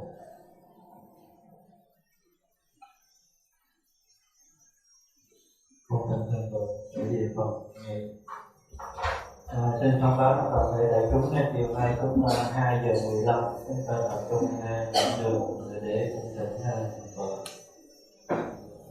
Chúng ta sẽ sinh hoạt đến 4. Đó rồi tới sau đó thì cái này là xúc thực, an bằng các cảm giác. Rồi tứ thiền sắc giới tứ không thì cái này là khác nữa. Tứ thiền sắc giới là người ta không có dùng bên ngoài, chiếm hữu bên ngoài, không chiếm hữu bên trong là hỷ lạc. Nó an bằng cái gì? Tư niệm thực. Niệm là gì? Niệm là tư tưởng. Tư là ý chí. Nó an bằng cái tư tưởng mà nhờ ý chí Mạt Na cung cấp chất liệu ở trong A La Gia, tức là kinh nghiệm, kiến thức, ký ức rất là dồi dào. Là Mạt Na mới moi trong đó cung cấp cho tư tưởng. Tư tưởng mới tạo ra cõi trời sắc giới, tứ thiền sắc giới, và tạo ra hư không vô biên, thức vô biên, vô sử và phi phi tưởng. Tôi có giảng rồi, vì tôi nói cái gì phải nghe nhiều lần. Quý vị không nghe thì bây giờ tôi giảng cái gì không hiểu thì đáng chịu thôi. Không lẽ bắt tôi lặp lại hoài. Tôi hôm trước tôi có giảng trước rồi, tôi giảng đại khái rồi tôi không có đi sâu, bây giờ tôi mới đi sâu đấy. Hoa Kỳ trong kinh nó kêu là tư niệm thực. Một là phù trần can, tức là đoàn thực hay đoạn thực. Hai là tịnh sắc can, tức là xúc thực, an bằng cảm giác. Ba là tư niệm thực, an bằng tư tưởng. Ở đây không có sắc thân, kêu là cõi trời vô sắc giới. Ngồi dùng cái óc tư tưởng, bởi vì đây là cái cảnh giới rất cao, thần thông rất nhiều. Thì các ngài do đè nén kỹ mạnh lâu sâu, các ngài thoáng thấy được cái Mạt Na, thoáng thấy được ai lại gia. Mạt Na thì chưa vô lượng vô biên, hạt nha là hư không đấy. Hư không thì mình thấy vô lượng, chứ các bậc thánh là thấy nó còn hữu lượng. Đây là cái nguyên nhân đầu tiên của tam giới. Nữa tôi giảng sâu nữa về sự thế giới xưa thôi. Rồi thức, tức là ai lại gia thức, là vô lượng vô biên thực đấy. Thì khi cái tâm mình yên lặng, cái nhụy sống nó bớt ấy rồi thì nó thấy được ai là gia. Còn tập trung kỹ mạnh lâu sâu nữa thì nó thấy được vô sự xứ là cái niết bàn tịch tịnh của A La. Rồi nếu mà đi tập trung kỹ mạnh lâu sâu nó thấy được niết bàn của Như Lai. Thành ra quý vị mà muốn qua đạo Phật đó thì quý vị không thể đi tìm đạo Phật được, mà quý vị làm sao cho những cái vọng tâm mình nó im bặt đi thì niết bàn nó hiện. Cái khó khăn của đạo Phật, niết bàn sẽ đến với mình, chứ mình không thể đi tìm niết bàn. Chỉ làm sao theo dõi cái vọng tâm của mình đó, 4 đường ác, 4 đường thiện, 4 tứ thánh, rồi tự nhiên mình sẽ thấy được cái niết bàn. Mà thấy được cái lõi của tứ thiền là cái lõi của sao động, thì nó sao động nó che mất. Thành ra ngay cái đầu tiên mà nắm được cái lõi của nhập lưu, tức là dòng nước, thì cuối cùng kết quả là đi tới đạo Phật. Còn ngay đầu tiên mà nắm được cái địa ngục ngạ quỷ súc sanh, rồi cuối cùng đi tới cõi trời phi tưởng phi phi tưởng. Không, cái gì phải nắm cái chỗ đó. Cái này về nghe lại nhiều lần nhé. Thành ra giải thoát là giải thoát ngay lúc đầu tiên, thì quả nhập lưu là giải thoát đầu tiên, và cuối cùng đưa tới quả Như Lai. Còn nếu đi từ địa ngục pháp môn đối trị thì không bao giờ qua nhập lưu được. Thành ra trong kinh viết quý vị đâu có để ý. Hơn được sanh cõi trời, hơn thống lãnh cõi đất, hơn chủ trì võ trụ, quả dự lưu tối thắng. Mình đọc một cái gì không để ý. Thống lãnh cõi đất gì? Làm vua hết cả khỏi quả địa không này. Hơn được sanh cõi trời là sanh cõi dục giới, sắc giới, vô sắc. Hơn chủ trì võ trụ là chuyển lưng thánh vương làm vua, tức là cái quả trụ phi phi tưởng cao nhất trong tam giới. So với quả nhập lưu không bằng cái lai nhập lưu. Quả nhập lưu là tối thắng. Cái gì đọc mà quý vị có biết là tại sao kỳ vậy? Chuyển lưng thánh vương là ngon đó, phi phi tưởng là ngon, là tối thượng của tam giới. Mà so nhập lưu không bằng một cái lai nhập lưu. chúng ta cũng phải là suy gẫm, cũng phải bức xúc trước cái việc đó. Thì chúng ta cứ gõ mãi rồi chúng ta sẽ thấy cửa nó mở. Bây giờ hỏi ai? Thời buổi này không biết ai là thánh nhân, thì giờ gõ đấy mà. Thì cái đó là phải thiền định 3 thời. Quý vị làm sao tập ngồi thiền ít nhất cũng 7-8 tiếng, còn bắt đầu thì 1-2 tiếng. Rồi quý vị ngồi 1 tiếng thì tan nhất rồi. Để ăn uống thì thích lắm, ngủ thì ngon rồi, còn ngồi thiền là sao chịu ngồi. Rồi xuất gia thì phải lấy cái thiền định làm gốc. Coi Minh Đăng Quang thì biết. Giờ tôi nói sơ để quý vị biết. Thành ra cái thứ nhất là phù trần căn, đó là đoàn thực. Cái thứ hai tịnh sắc căn, đó là xúc thực. Xúc thực đây là cõi người trời chưa được nữa nha. Phải là sơ thiền, nhị thiền, tam thiền. Người trời là cũng còn đoàn thực nhưng mà cao thượng thôi. Rồi tới sơ thiền, nhị thiền, tam thiền hoàn toàn sống bằng xúc thực. Vậy đi sâu rồi quý vị mới thấy. Hôm nay là tôi phải nói đành rồi. Còn tới mà tứ thiền sắc giới với tứ không vô biên, thức vô biên, vô sự xứ. Nơi đây là không có sắc thân nữa. Tứ thiền có sắc thân, có cảm giác. Nhưng mà các ngài không để ý tới, tập trung kỹ vào tư tưởng. Xả niệm thanh tịnh mà, chỉ còn tư tưởng thôi. Thuần tư tưởng 100%. Đó là kỳ Thủ Lăng Nghiêm đó. Chúng ta coi Thủ Lăng Nghiêm rất hay, nó giải hết những cái của kinh Nguyên Thủy.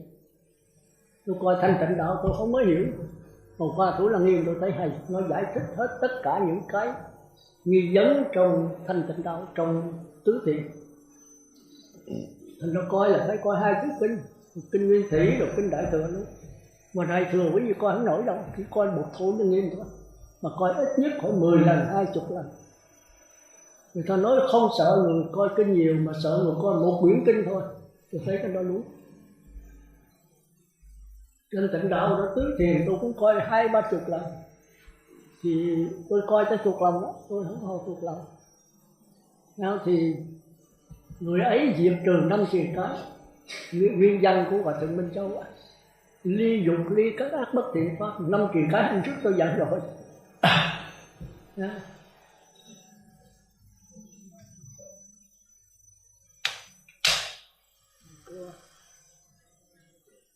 Nên cái trả lời cho tôi thấy được rồi. Cái đó nước gì? Nước khoát thì tôi uống nước trà, nước linh chi, nước linh chi.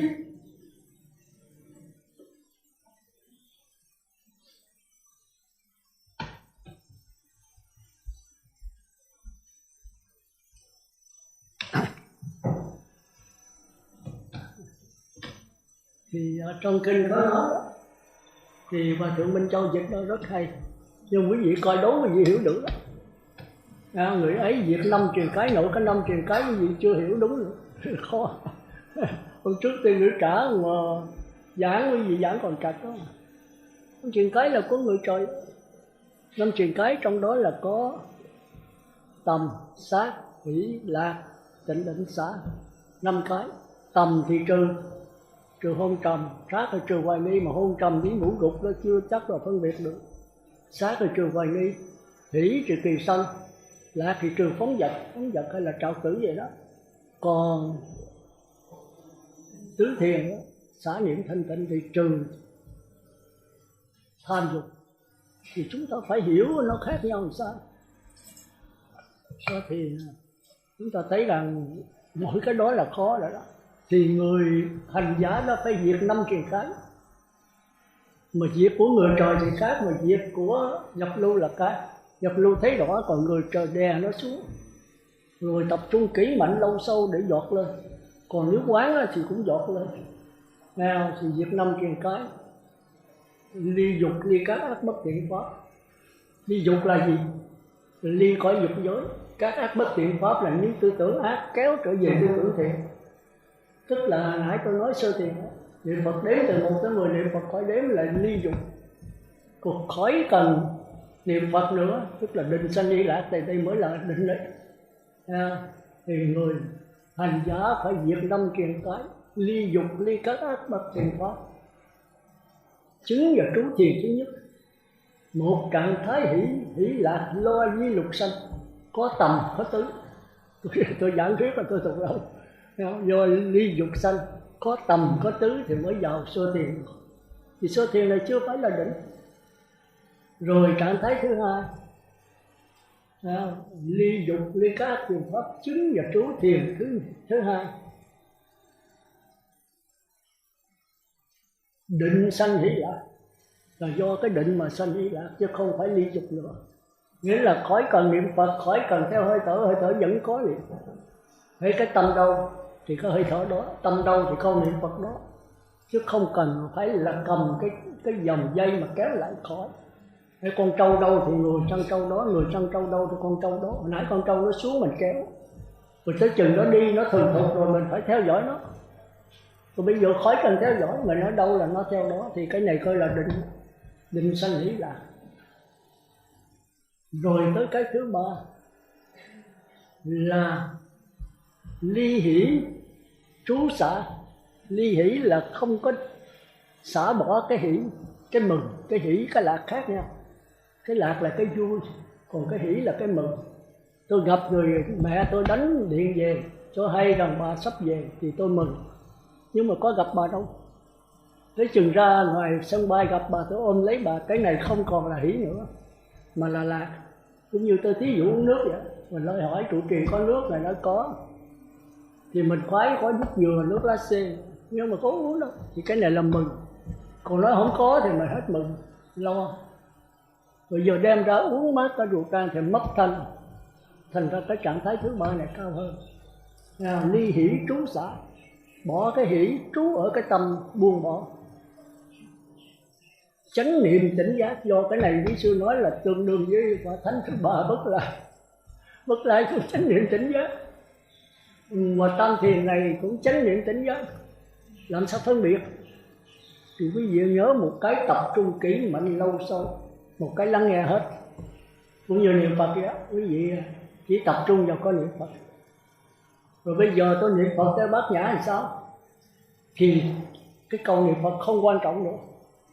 Tôi có thể nghe tiếng niệm Phật, có thể nghe tiếng gió thổi, có nghe tiếng người ta chửi thề, có nghe tiếng ca giọng cổ, có thể nghe tiếng nhạc. Tôi nghe hết tất cả mà tôi không chạy theo cái gì, không dính mắc vào tất cả. Tôi trở về cái tánh nghe. Tịnh độ chí tâm tịnh độ. Vì tôi nghe nói vi tâm tịnh độ mà vi tâm là cái gì? Tức là tất cả cái câu niệm Phật cũng không quan trọng, mà quan trọng ở cái lắng nghe. Thì tôi nghe hết tất cả, thành qua tới đạo Phật nó thoải mái. Chúng ta không còn tập trung nữa, mà chỉ lắng nghe. Quý vị bây giờ lợi dụng chữ lắng nghe, có người nói lắng nghe, lắng cái mốt gì, đó là tập trung thôi. Còn lắng nghe là khác. Lắng nghe thì không có người giảng, không có tôi nghe, mà người giảng tức là tôi. Quý vị thấy cái đạo Phật độc đáo là Đức Thái tử Si Đạt Đa tiền thế mới thành Như Lai được. Nói với tôn giáo bạn khác nhau hoàn toàn, một trời một vực. Vì tôi nói sơ thôi rồi chúng ta còn phải đi sâu nữa. Tôi nói để quý vị biết cái đạo Phật với 62 tôn giáo bạn khác nhau sao. Thì đây là đại khái thôi nha. Còn gặp tôi mà đi sâu nữa thì chắc ít nhất cũng 70-80 lần nữa thì chúng ta mới đi tới quả La Hán được. Mà thưa trước là tôi cũng chưa đắc quả nha, tôi chỉ có cái bánh vẽ thôi. Thì muốn trao đổi quý vị để quý vị có một cái chất liệu trên con đường giải thoát. Thì tôi nghĩ là tăng ni có đủ điều kiện để mà thực hành. Còn cư sĩ thì có người có điều kiện, người không. Thành ra Đức Phật cũng như sư trưởng đều tán thán tăng ni, tán thán cư sĩ nếu họ đắc thánh quả. Cư sĩ rất khó đắc thánh quả. Thời Đức Phật đó thì có thể là người trời đắc quả nhập lưu nhất dẫn lại. Còn 8 giới mới đắc quả bất lại. Còn thời buổi này thì làm sao? Đâu có gì mà tự hỏi tôi. Cái sư giảng vậy rồi sư nhóm là cư sĩ nó đắc quả nhập lưu không? Còn tăng ni đắc quả nhập lưu không? Tôi nói khó à. Phải nói hồi xưa đó, thời Đức Phật đó, cư sĩ mà 5 giới nó còn đắc quả nhập lưu nhất lại, 8 giới còn đắc quả bất lại. Tôi nói chẳng những vậy mà người cái ông đại tướng gì cởi trên voi nó đánh giặc còn đắc quả La Hán. Chúng ta phải hiểu. Còn vua Tịnh Phạn đắc quả bất lai lúc còn làm vua. Trước khi chết Đức Phật về khai thị Đắc Quả Lại. Nhưng mà trời ơi Hòa Thượng, thời đó khác, thời này nó khác. Tôi nói trời ơi Hòa Thượng, tại sao hồi xưa ta đắc quả dễ dàng vậy? Nhờ cái đức của Như Lai. Ngài nói một thời pháp là đắc quả nhập lưu rồi, chỉ gặp Ngài một lần thôi. Và từ đó là về sau là Xá Lợi Phất một liên 7 bữa đắc quả lại. Còn bây giờ tôi giảng cho quý vị 100 lần quý vị cũng không đắc quả nhập lưu được. Tại sao vậy? Tại vì tôi chưa đắc quả, tôi là phàm tánh đấy. Thì cái đức tôi không thể đi thẳng vào quý vị được. Chúng ta nhớ hồi xưa mà Đức Phật giảng cái gì Ngài không bao giờ giải thích. Gặp chàng vô não đó thì Ngài giảng lặp lại 3 lần là vô não hiểu liền. Đứng cồ đàm Ngài hãy đứng lại. Thì Đức Phật trả lời ta đã dừng chân từ lâu rồi, chỉ có ông chưa dừng chân. Thì vô não nói trời Như Lai mà nói dối, tôi đứng lại đây mà Ngài nói tôi không có dừng chân, Ngài mới dừng chân. Thì Đức Phật đâu có giải thích. Ngài nói ta đã dừng chân từ lâu, chỉ còn ngươi chưa dừng chân. Thì ông cũng không hiểu. Tôi chừng không hỏi, đồng chí nó Đức Như Lai tôi nghe nói không bao giờ nói dối. Mà Ngài nói dối tôi đã dừng lại rồi mà Ngài còn đứng. Thì Ngài lặp lần thứ 3 ta đã dừng chân từ lâu, chỉ có ngươi chưa dừng. Nó không hiểu liền. Hiểu là cái gì? Nhờ cái đức của Ngài đi thẳng vào cái ai lệ gia của ông. Còn tôi bây giờ có biết cái gì sao, tôi còn chưa biết tôi thì có cái môi mép thôi, còn cái chứng đắc là tôi chưa có. Nhưng mà tôi thấy cần cũng phải nói để cho quý vị có chất liệu, quý vị tự tham thiền. Nếu sáng tỏ thì ví dụ áp dụng vào cuộc sống của mình thì mai ra quý vị đắc thánh quả nhập luôn. Còn nhất dẫn lại bất lại tôi không dám, nó khó lắm. Nên quý vị nghe sâu rồi quý vị mới thấy là thời buổi này đắc quả nhập lưu là khó khăn. Đừng có nói nhập lưu, cái bánh vẽ nhập lưu như thế nào quý vị thấy là không ai giảng rồng hết trơn. Tôi trăn trở với nó, tôi đau đớn, nhức nhối với nó. Thì bây giờ tôi mới thấy tạm là sáng tỏ đối với tôi. Còn thật sự là nhập lưu không tôi không biết. Nhưng mà tôi thấy nó rất sáng tỏ. Thì tôi đem trình bày quý vị thôi. Thì bây giờ qua cái thứ tư. Cái thứ nhất tôi lặp lại là phù trần căn là đoàn thực, tỉnh sắc căn là xúc thực. Rồi tỉnh sắc căn cao thượng nhất là tư niệm thực, tức là dùng cái óc chứ không dùng sắc thân này nữa. Óc tưởng tượng chứ Ngài không để ý tới sắc thân, không để ý tới cảm giác nữa. Thì chúng ta coi tứ thiền chúng ta biết xả lạc xả khổ, không còn cảm giác lạc, không còn cảm giác khổ nữa. Chứng và trú thiền thứ tư, xả lạc xả khổ diệt yếu ưu đã cảm thọ trước. Chứng và trú thiền thứ tư, không khổ không lạc, xả niệm thanh tịnh. Có sắc thân có cảm giác, mà sắc thân cảm giác các ngài không chú trọng, các ngài tâm kỹ lâu sâu vào cái tư tưởng.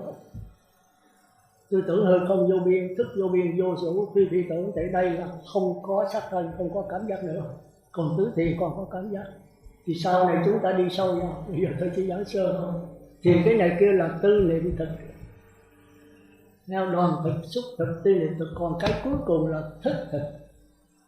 Thức thực là cái gì? Tôi thấy cái này nhiều người giảng không trải đó. Thức thực là nhập lưu, nhất dẫn lai, bất lai, vô sanh A-la-hán. Mà thức thực là cái gì? Ăn bằng cái lặng lẽ, đứng lặng nhập vào đứng lặng. Kinh Thủ Lăng Nghiêm, Nghiêm đọc đó, tôi thấy cái kinh đọc đó. Quý vị có thì giờ nên đọc đó. Quý vị đọc ít nhất cũng 10 lần. Mà muốn đọc cho rằng quý vị phải nắm như thức, còn không coi vô được. Còn muốn rõ nữa thêm có đại thừa tới tính luận thêm nữa. Rồi thì quý vị tùy nhau, quý vị muốn tiến này, nhất là tăng trẻ đó, tăng ni trẻ đó, thì quý vị nên rồi quý vị phải đi hành đạo thôi. Thì tôi thấy mấy cổ đức có nói đó, tăng ni gối mỏng lên kinh sách, tỉnh giấc mơ xuân rụng hết hồn, không hành đạo khắp bốn phương trời, dùi đầu kinh sách uống đời tăng đi. Thì tôi thấy câu này hay. Thì quý vị cố gắng thôi. Còn khi quý vị học hết cái Trung Bộ Kinh rồi, cũng đúng là nguyên thủy là Trung Bộ Kinh thôi, quý vị coi hết 5 bộ Tăng Chi là không nổi đâu. Trung Bộ Chi là nó đủ là có hết rồi. Mà muốn coi đó quý vị coi hết rồi, quý vị coi lại 2 bài thôi. Bài đầu và bài cuối 152 bài. Bài số 1 với bài 152. Bài số 1 là căn bản pháp môn. Bài thứ 152 là căn tu tập. 52 bài rồi cô, có 2 bài đó thôi. Tôi thấy đọc đó, sắp xếp đọc đó. Quý vị về coi hết một lần. Rồi coi lại không có gì do đâu, chỉ coi 2 cái bài đó. Rồi quý vị nắm hết 152 và nắm hết 5 bộ Nikaya. Và nắm hết Phật Pháp. Thì tôi giảng đây đó cũng nằm trong đó. Nhưng mà tôi có cái sở trường của tôi đó là tôi sắp lại. Cũng trong kinh mà tôi sắp nó khác. Tôi sắp tôi lựa Đại Thừa và Nguyên Thủy tôi sắp cho nó đúng. Thành ra thức thực này tôi nói lại ha. Phù trần căn là cái an sắc thinh hương vị xúc pháp, cái an đê tiện nhất của 4 độ an. Rồi tới cái an cao thượng nhất của phù trần căn đó là người trời hợp giới. Người giới cũng còn an, quý vị cũng còn, như tôi cũng còn an. Nhưng mà mình không có đến đổi đê tiện. Có an không có an thôi. Thà là chết chứ không bây giờ mà đi cướp giật người ta. Còn cái súc sanh ngạ quỷ Atula là khi mà đói lại cướp giật người ta. Còn mình có giới mà. Thà tôi chết trong sạch chứ hơn là sống như vậy. Thì tất nhiên là người cao thượng hơn. Biết đè nén, biết quán xét, biết ăn chay của người chẳng đặng lấy làm của ta. Hoặc là thú kia nó cũng là thân, cũng xương, cũng thịt, có phần như ta. Rồi thú nó không biết cái đó, nó ăn thịt lẫn nhau. Mà cả tới ăn thịt con, ăn thịt vợ. Thì nếu chúng ta sống mà chúng ta ăn thịt con với 2 vợ chồng qua bờ biển thì chúng ta biết người này không phải người. Thân người mà tâm thú. Mà tâm thú thì chết, còn cái tâm thú thì mang sanh lợi thú. Thì ta thấy đạo Phật rất là rõ ràng. Thành ra quý vị bây giờ phải biết mình giảng sanh hay không, biết mình đắc nhập lưu hay không, biết mình ở người trời hay không, phải biết mình 4 đường ác. Ngay bây giờ 4 đường ác thì chết 4 đường ác. Quý vị là tay cờ bạc, chắc chắn quý vị chết sanh vào nhà gia đình cờ bạc. Quý vị là tay nhậu thì chắc chắn sanh vào gia đình nhậu. Thì ấy bây giờ vậy mà người cờ bạc mà kiếm không có thì vô sông ngoại, phải thấy không? Còn quý vị là người Phật tử mà kiếm không có thì vô chùa, vô tỉnh xá. Người Phật tử ít khi nào vô sông ngoại. Mà sống đã vậy rồi thì chết cũng vậy thôi. Người ta rất sợ chết. Mà đạo Phật không bao giờ sợ chết. Không bao giờ cần tìm hiểu cái chết. Phải hiểu cái sống là chúng ta hiểu cái chết. Mà cái sống hiểu làm sao? Hiểu 15 hạt chúng sanh cho nên. Thành ra qua tới cái thứ tư là thức thực. Tức là quý vị ăn bằng cái lặng lẽ. Đứng lặng nhập vào đứng lặng. Lặng lẽ để nhập vào cái alaya của người đối diện. Không còn là tôi quán xét anh nữa, mà chính là anh. Người nhận thức và đối diện, người đối tượng nhận thức là một. Còn người trời, người nhận thức và đối tượng nhận thức là hai. Nếu tôi là người thì đối tượng của tôi là nước, quý vị cũng vậy. Còn nếu tôi không chịu nước thì tôi thăng qua cái nhận thức lên thì nước thành H2O. Còn tôi không đồng ý, tôi thăng qua lên nữa thì nước biến thành điện tử oxy 16 mà hydro 1. Còn tôi không đồng ý, tôi thăng qua lên nữa thì thành ra năng lực. Nhưng mà khoa học cho đây là năng lực cuối cùng. Đạo Phật bác chưa phải cuối cùng đâu chú. Mới là cái năng lực của cảm giác thôi. Khoa học làm sao thấy được cảm giác? Cảm giác nó có hình, có tướng. Còn khi mà tới cõi trời sắc giới rồi, thăng qua lên nữa thì nó biến mất, cảm giác biến mất. Thì quý vị nói cho là nó năng lực cuối cùng. Thì Đức Phật nó chưa phải đâu chú. Nó biến thành năng lực của tư tưởng. Nó tưởng thì vi tế hơn. Từ khi mà tư tưởng mà chấm biến mất nữa thì nói là cuối cùng. thì chưa đâu nó biến thành năng lực của ai lại ra. Đây mới là năng lực cho, tức là thức thực nhập đứng lặng, nhập vào đứng lặng, tức là ăn bằng cái lặng lẽ.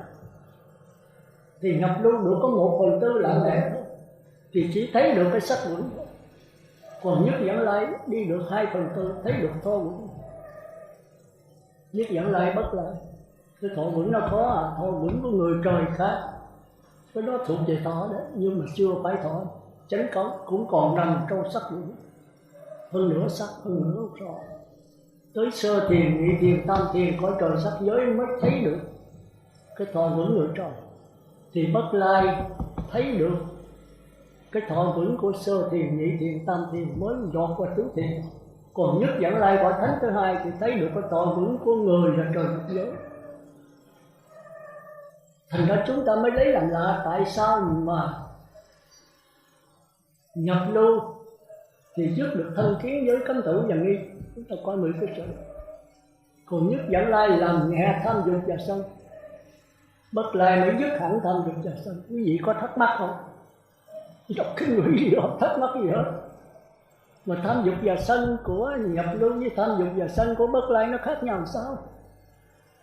Tôi vì trăn trở mấy cái vụ này, tôi đã đọc kinh rồi, tôi ngồi tôi lấy sao kỳ hả mà Đức trong kinh không có giải thích. Sau 15 hạnh chúng sanh tôi mới biết là tham dục sân đây là của người và trời thực giới. Còn tham dục, mà tham dục này tham dục chiếm hữu bên ngoài, tức là tham dục chiếm hữu sắc tài danh lợi ăn uống ngủ nghỉ. Còn cái tham dục của sơ thiền, nhị thiền, tam thiền hoàn toàn không có bên ngoài nữa, chiếm hữu bên trong. Lấy cái hỷ lạc của sơ thiền, nhị thiền, tam thiền mà thích chìm đắm trong đó, thì cái này bất lai mới thấy rõ được. Cái gì thấy là nó khó vô cùng, mà nếu mình không hiểu vậy làm sao qua quả nhập lưu. Nội cái bánh vẽ cho mình nó mong vĩnh rồi mình đi mà lọt vô của ma ai cứu mình.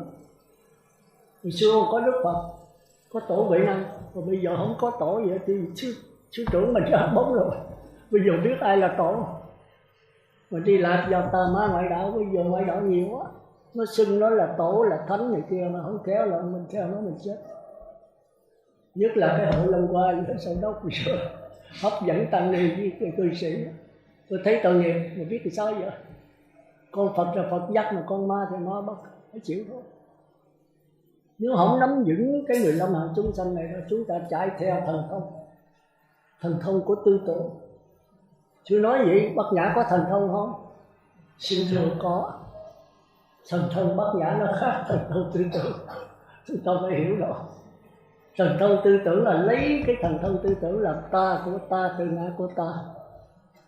Thần thông của Bát Nhã là không phải, cũng là thần thông tư tưởng vậy, nhưng mà có cái lắng nghe, có cái thức thực, lặng lẽ lắng nghe những cái thần thông đó. Thì cái thần thông không quan trọng, nó là cái diệu dụng của cái lắng nghe. Lắng nghe mới là ta, là của ta, là tự ngã của ta, tức là cái bất tử đó.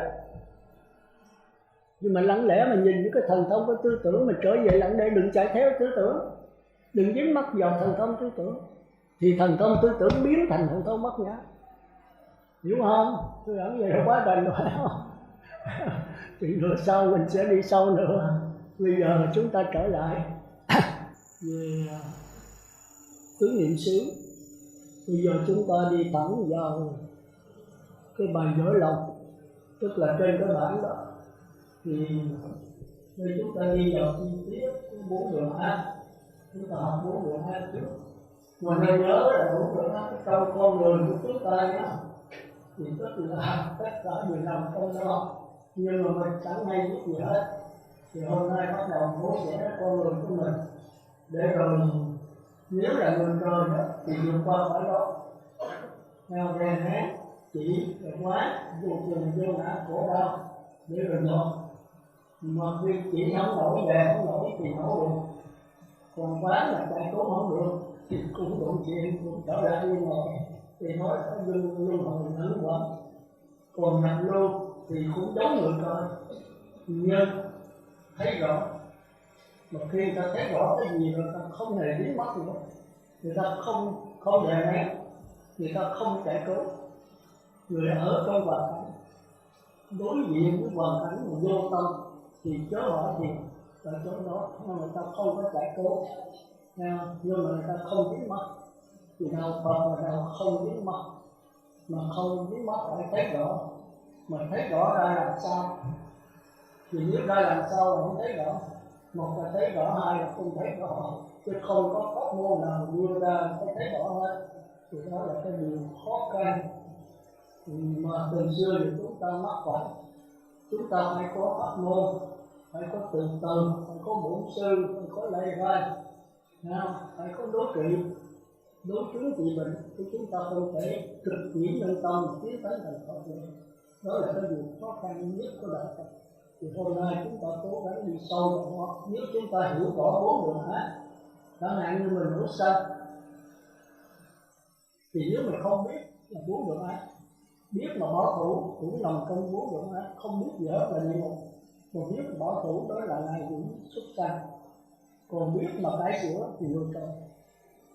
Còn biết mình sân, theo dõi cái sân, không cải sửa, không phê phán gì hết, thì biết sân đến là chính là trời. Đó mới đơn giản vậy thôi. Mọi chúng ta làm được hay không? Khi mình biết mình sân thì cái biết này là trí tuệ. Cái trí tuệ nó không ở đâu hết. Cái lặng lẽ nhìn mọi sự vật thì cái lặng lẽ là trí tuệ rồi. Khi mà tất cả những cái lượng sống đi bạc hết thì đó là nước. Chứ sống không thể đi tìm nước, mà sống càng đi tìm nước thì nào càng xa nước thì hiện tức là sao động. Mà càng sao động thì càng xa nước, do dòng nước. Khi nào nó biết mà nó sao động nó yên bạc xuống thì đó chính là trí tuệ. Nếu tôi biết tôi ngu thì cái biết này chính là trí tuệ. Mà tôi cải sửa thì tôi qua người trời, mà tôi không biết là ở địa ngục. Đại khái là như vậy, nhưng mà nói như vậy mà không phải như vậy. Cái sự tu tập chúng ta thì cái tập khí vô lượng tiếp rồi, thì chúng ta phải tìm hiểu nó. Thì bây giờ chúng ta bắt đầu tìm hiểu sáu căn sáu thức, tức là bốn đường ác. Nó nằm trong sáu căn sáu thức. Mà chúng ta phải định nghĩa cho họ biết căn đó. Thì đó là sinh và bác sĩ đó không được. Thành ra tôi nói ra là tôi suy nghĩ thì quý vị nghe cái gì? Tôi nghĩ chép một phần nghe rồi cái chỗ nào cái tâm ghi chép cái tâm nào nghe để quý vị nghe không được đâu. Còn cái vị bốn thì nó chưa có địa thì nó không đâu có. Thế mà khi bây giờ quý vị cho tập trung ghi và tập trung nghe tôi quý vị hiểu có tại sao anh nghe vậy đó. Thì ta mới dùng là chỉ hơn quý vị đã có lương nữa. Quý vị đã có rất thể người ta tập trung là hai việc trước. Còn quý vị mà khi làm tập trung cái này thì không tập trung cái khác nữa. Thì quý có đã thì không có được. Thì quý có cái thông thì quý vị xuống mình để coi lại. Năm 3, 4 lần, 9, 10 lần thì quý vị được chúng ta nghe được là hiểu rồi. Còn mấy chuyện là cái tập khí mà nó quen cả sửa rồi. Còn pháp môn đây là không phải sửa rồi. Là như thấy rõ thôi. Mà làm sao để thấy rõ, làm sao không thấy rõ được. Thấy rõ là thấy rõ, không thấy rõ thì thôi. Tôi già thì từ đấy, tôi già đã nha. Thì chung là ráng đầu tiên tôi liền thì hiểu rồi. Mà tất chỉ lấy cái chuyện mình là không. Cái gì đó, cái chuyện mình có một cái phái mà. Ngoài phái mặt tâm, nam tâm để thực sự. Thì cái chuyện đó cũng là phái đủ chất. Cái chuyện đó mình bỏ. Đầu của trời trên mặt đất, đầu trời mặt đất ở đầu đột ngang là cái đầu có hai là xuất hiện đó. Chỉ là đi chết, thì có một kia đó, người già rồi. Vậy đó nó còn hai ba là nó bị xuất hiện đó. Truyền thống của mình đã như vậy. Thì bây giờ phải như vậy là phải như vậy. Thì chúng ta như vậy. Chúng ta coi cái nguyện là cái tất của nhân dân coi nữa. Thì là phải như bá mỗi ngày dầu ngày có cái nguồn chưa kết lại một chút. Mà ngày dùng cái gì? Vì tổ còn gì? Mấy bạn này bạn kia là không chấp nhận. Mà nói sống chung của họ. Thì ngày tôi nghĩa là phải như bá mỗi ngày dầu kết lại một chút cũng phải như bá. Vì đó với bà con là không cần tốt. Ở một chỗ đó nó ra khỏi bà ta. Thì ta đâu có như bá. Để làm đấy mà anh. Chúng ta có thể áp dụng người đời, còn bên con người ta bỏ đi một còn các một bác con mình đừng đi thẳng à chứ không có mà đi đây đây mình không có làm cái gì hết. Rồi mặc cái bộ y này nó bị giống như xin lại. Mình tự nhất động cái gì bây giờ ra ngồi xem ra lại được không? Cái này nó rồi mà lúc này cũng có công người ta giải hoa. Có mặt vừa rõ, có tay, nó không có hết rồi. Thì mình đi mặc như vậy mà ngồi trong có tốt được. Nó có một cái hành vi của mình chắc chắn của người phát triển. Thì sư trưởng này nó nói chuyện thực ra đến pháp tạo là sĩ Việt Nam. Vì không vấn đề nào. Vì cần nói lại là mình nói lại mình có tay được là chiều tới của các sĩ mình đi bán. Không tiền, không bạc. Không cần, chân không. Bây giờ dùng nó mất cái rồi. Chùa không lửa có, thì có lợi của chùa không có. Hay là người ta nói gì đó, nó tự ra là cái dạng này. Thì biết đó là cái dạng này. Còn tự đến đó thì phải lo cái đường tôi không tốt thì tốt. Chứ tôi không tốt người đó. Còn có nói bộ của người ta, người ta tôi ra ra. Còn có nước mà tôi không có khôn. Đến gì pháp tôi phải đến gì ai. Tôi gì đấy. Còn có một số tôi không bao giờ yêu mà tôi xuống được ra này. Hãy xuống ra tôi chắc là tôi chỉ có một yêu và tự nấu rồi chìm nắng quen. Đi bát về thì chắc em không nào xuống nước là không đi bát là không ở được một ai nữa. Mà ở đâu là phải tự đi bát rồi tự về nó cũng có cái lời cái sự trở lại. Tôi chỉ là sắp xếp em những gì phải như đó. Đừng có là mưa thì đừng phải không. Còn muốn gì không có đủ không có đừng cứ mưa bệnh thì có là có đủ chứ. Đó là cái chuyện đó của mình. Thì trước tôi không cho sự làm ngủ đó. Hoàn toàn ngủ làm tròn.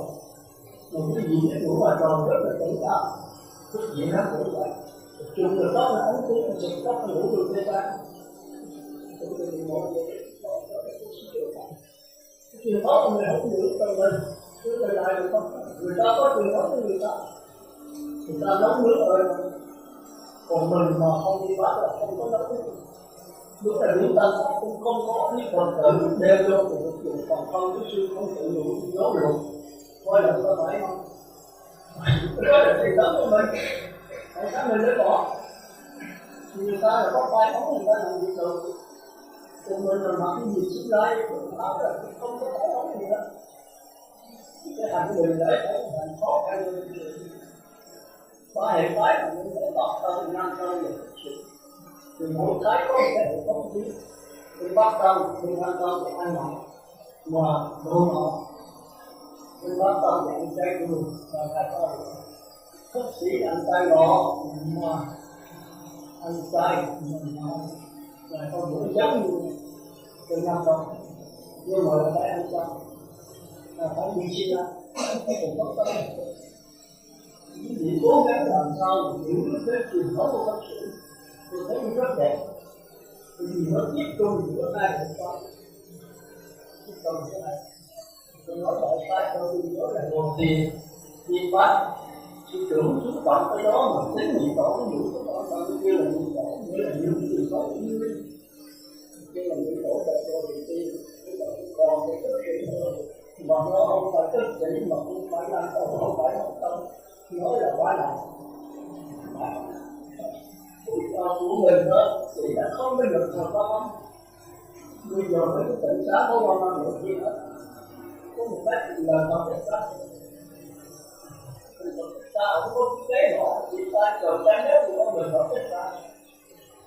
Mà bây giờ mình bỏ cái chuyện đó hết là mình chạy qua rồi ta. Mà bác sĩ không bác sĩ mình mà ba tâm không bắt tay mà năm đâu có nói ra. Mình không biết là cái gì. Đi nói làm mà.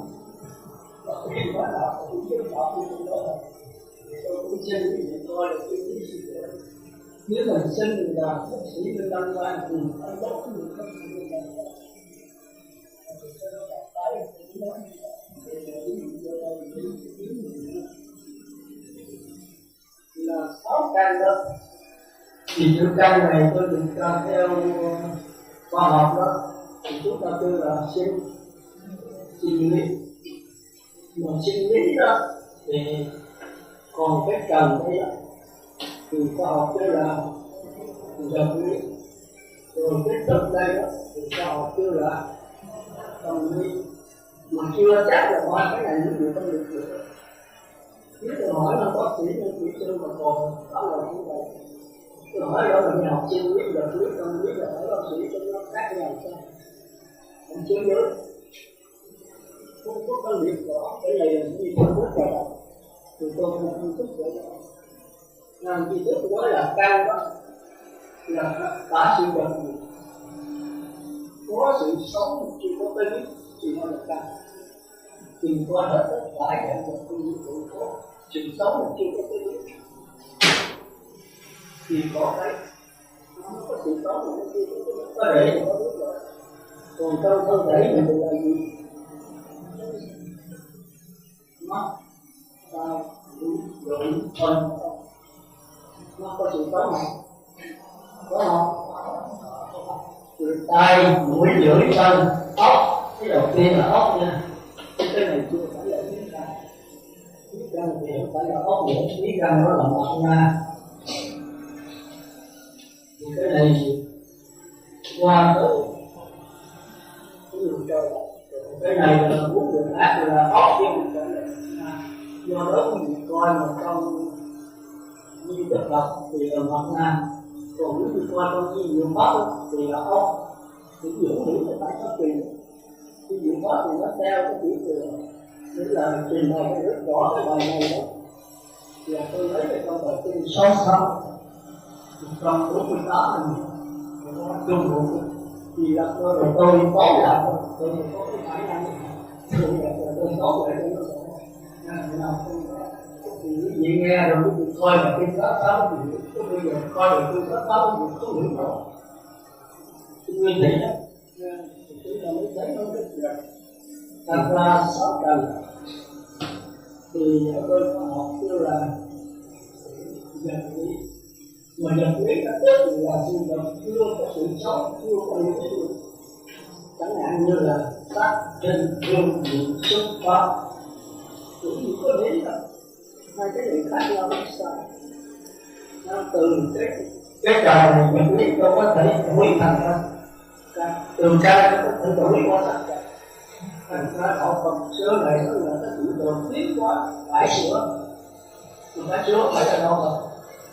nhưng mà thấy rõ được là không có phải vậy có cái gì mà hồi quý vị mà nói cái gì sẽ thấy rõ mà muốn nghiền ngẫm thì phải tìm tới sâu trong thiền định như là cái quan nhất cái đó mà muốn định đó thì phải muốn đó là cái là thiền định sáng vậy từ lưng mà sát chân trong tất cả do nhớ cái định thì ngồi xuống là không bao giờ định được thành cái định liên quan đến mà muốn có cái sáng suốt thì định được phải sâu định càng sâu thì cái thông minh càng nhiều theo sơ thiền thì thông minh đó là cái chứng lại cái vị thiền là cái thông chứng lại cho tam thiền chứng lại cho thiền cứ thế mà không qua cái này trong tư như thế à chung một cái là những gì tới cái đó mà nếu muốn có trí tuệ là tất nhiên định phải sâu tập trung kỹ mà nó lâu sâu muốn tập trung kỹ mà lâu sâu thì phải ngồi 2 tiếng cỡ đó chứ người xuất gia như vậy mà ngồi 4-5 phút thì có còn nó chết rồi thì cư sĩ không nói cho bệnh gì nữa rồi theo người ta ngồi lâu có việc tập rất mạnh còn cái vị ngồi càng lâu thì nào tăng cứ là tính gì thấy tôi ngồi nó thấy là cái đêm đó vì thả ra có cái bá đứng ngồi xịt á bây giờ đây nó còn chẳng phải tự chịu mà Phật tử nó còn tính được người xuất gia thì là còn có pháp lý cho khi mà Phật tử trở lại nó hỏi thấy như vậy làm thầy thì Đức Phật nó có câu lấy pháp làm thầy ta giờ có ở đời không có đời thì ba đời Đức Phật đều lấy pháp làm thầy thì pháp là thầy Đức Phật là thầy có tất cả chứ nhưng dòng pháp nó là pháp thì pháp đấy là trí tuệ nhưng mà pháp là pháp gì pháp là pháp chu kỳ và pháp sát na pháp duyên khởi sát na và duyên khởi chu ai thấy pháp là thấy duyên khởi ai thấy duyên khởi là thấy pháp ai thấy pháp là người có tài pháp nhưng mà người ta cũng biết có cái pháp chu kỳ thì nó dễ đó là nhân quả rất rồi tôi gieo hồng đất rồi thì nó ra cái quả gieo nhân lại quả không sai cả nhưng mà nhiều khi cái chương trình mà nếu mà không phải nhân nào đó không đúng đấy, có khi nhân này là do cái duyên mình phải chương trình có những vậy, nó có quá khứ, có hiện tại, có vị lai. Thì cái này chúng ta học sâu, có học ra bằng cái này hơn. Nếu mình không xin cho học sinh nói rằng cái có một chương trình, cũng như chúng tôi thường ví dụ ví dụ mà giáo học trường pháp, cái trường pháp, cái trường pháp, đúng không? Đúng mà không mà không được. Tôi có thể học trường pháp, cái trường pháp là cái không học được không? Thì đó có đổi cái chứ. Thì quá khứ đó là một trường pháp. Thì hiện tại đó là cái quả mình. Tôi chậm ngắn bắt mặt vào cái hiện tại đó là quả mình. Nên nhân này ta thì mà cái quả là thành ra trường sâu trên được còn chấp nhận cái hiện tại.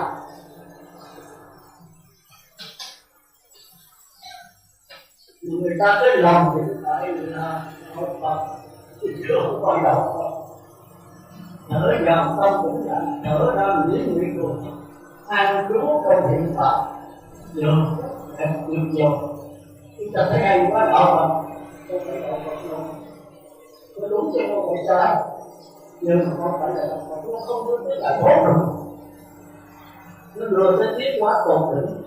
Thì cái hiện tại này là trong thiền định là cái định nào cũng gì cho thiền hay bị thiền. Cái hiện tại này nó không chấp nhận, nhưng mà cuối cùng nó không phải là nó, nhưng mà luôn vào đó thì chúng ta biết cái bỏ lại là nó là cái bàn đạp, nhưng cái thứ là bất tiền cũng sắp đến thì tôi làm. Bởi vì tất cả những cái gì nói trước cá nhân đã gieo thì hiện tại phải là kết quả. Chúng ta có quyền cải sửa hiện tại. Rồi tương lai, cái quả của tương lai là cái nhân của hiện tại. Nên là tất cả đó của hiện tại đều không quan trọng với hiện tại. Nó cứ gì nào. Thành ra thầy chấp nhận cái hành hậu 6 ngày cô giáo và không có mơ mộng, không có nuốt tiếc quá khứ, không có mơ mộng tương lai. Quá khứ đã qua rồi, không có được trở lại. Tương lai thì chưa đến nhưng mà đến không có giống như là tương lai.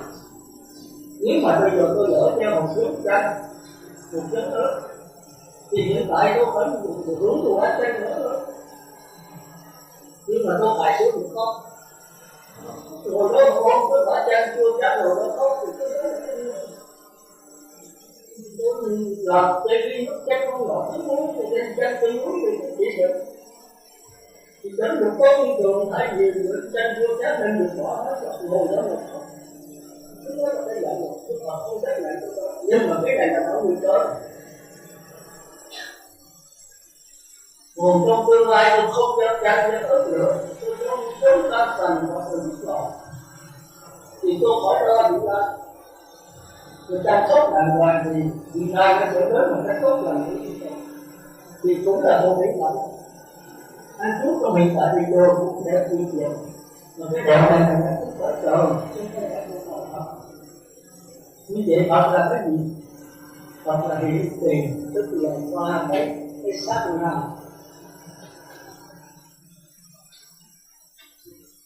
Chứ không phải tiêu cực. Không có quá khứ, không có hiện tại, chẳng có gì nào. Chỉ có sự chuyển biến của linh hồn từng bước. Còn cái luận sống là trụ tục. Làm sao thấy được cái sát na? Không làm sao không. Một là cái gì ngay cái hiện tại, ngay quá khứ, ngay hiện tại những gì phải chỉ có sự chuyển biến sát na. Thì quá khứ cũng vậy mà hiện tại cũng vậy, vì là vừa nói là quá khứ thì nó đã vừa nói hiện tại nó đã thành quá khứ, vừa nói vị lai nó đã thành hiện tại. Làm sao nó bị chụp bắt được nó? Nó chuyển biến quá này. Nó là thế giới của năng lực.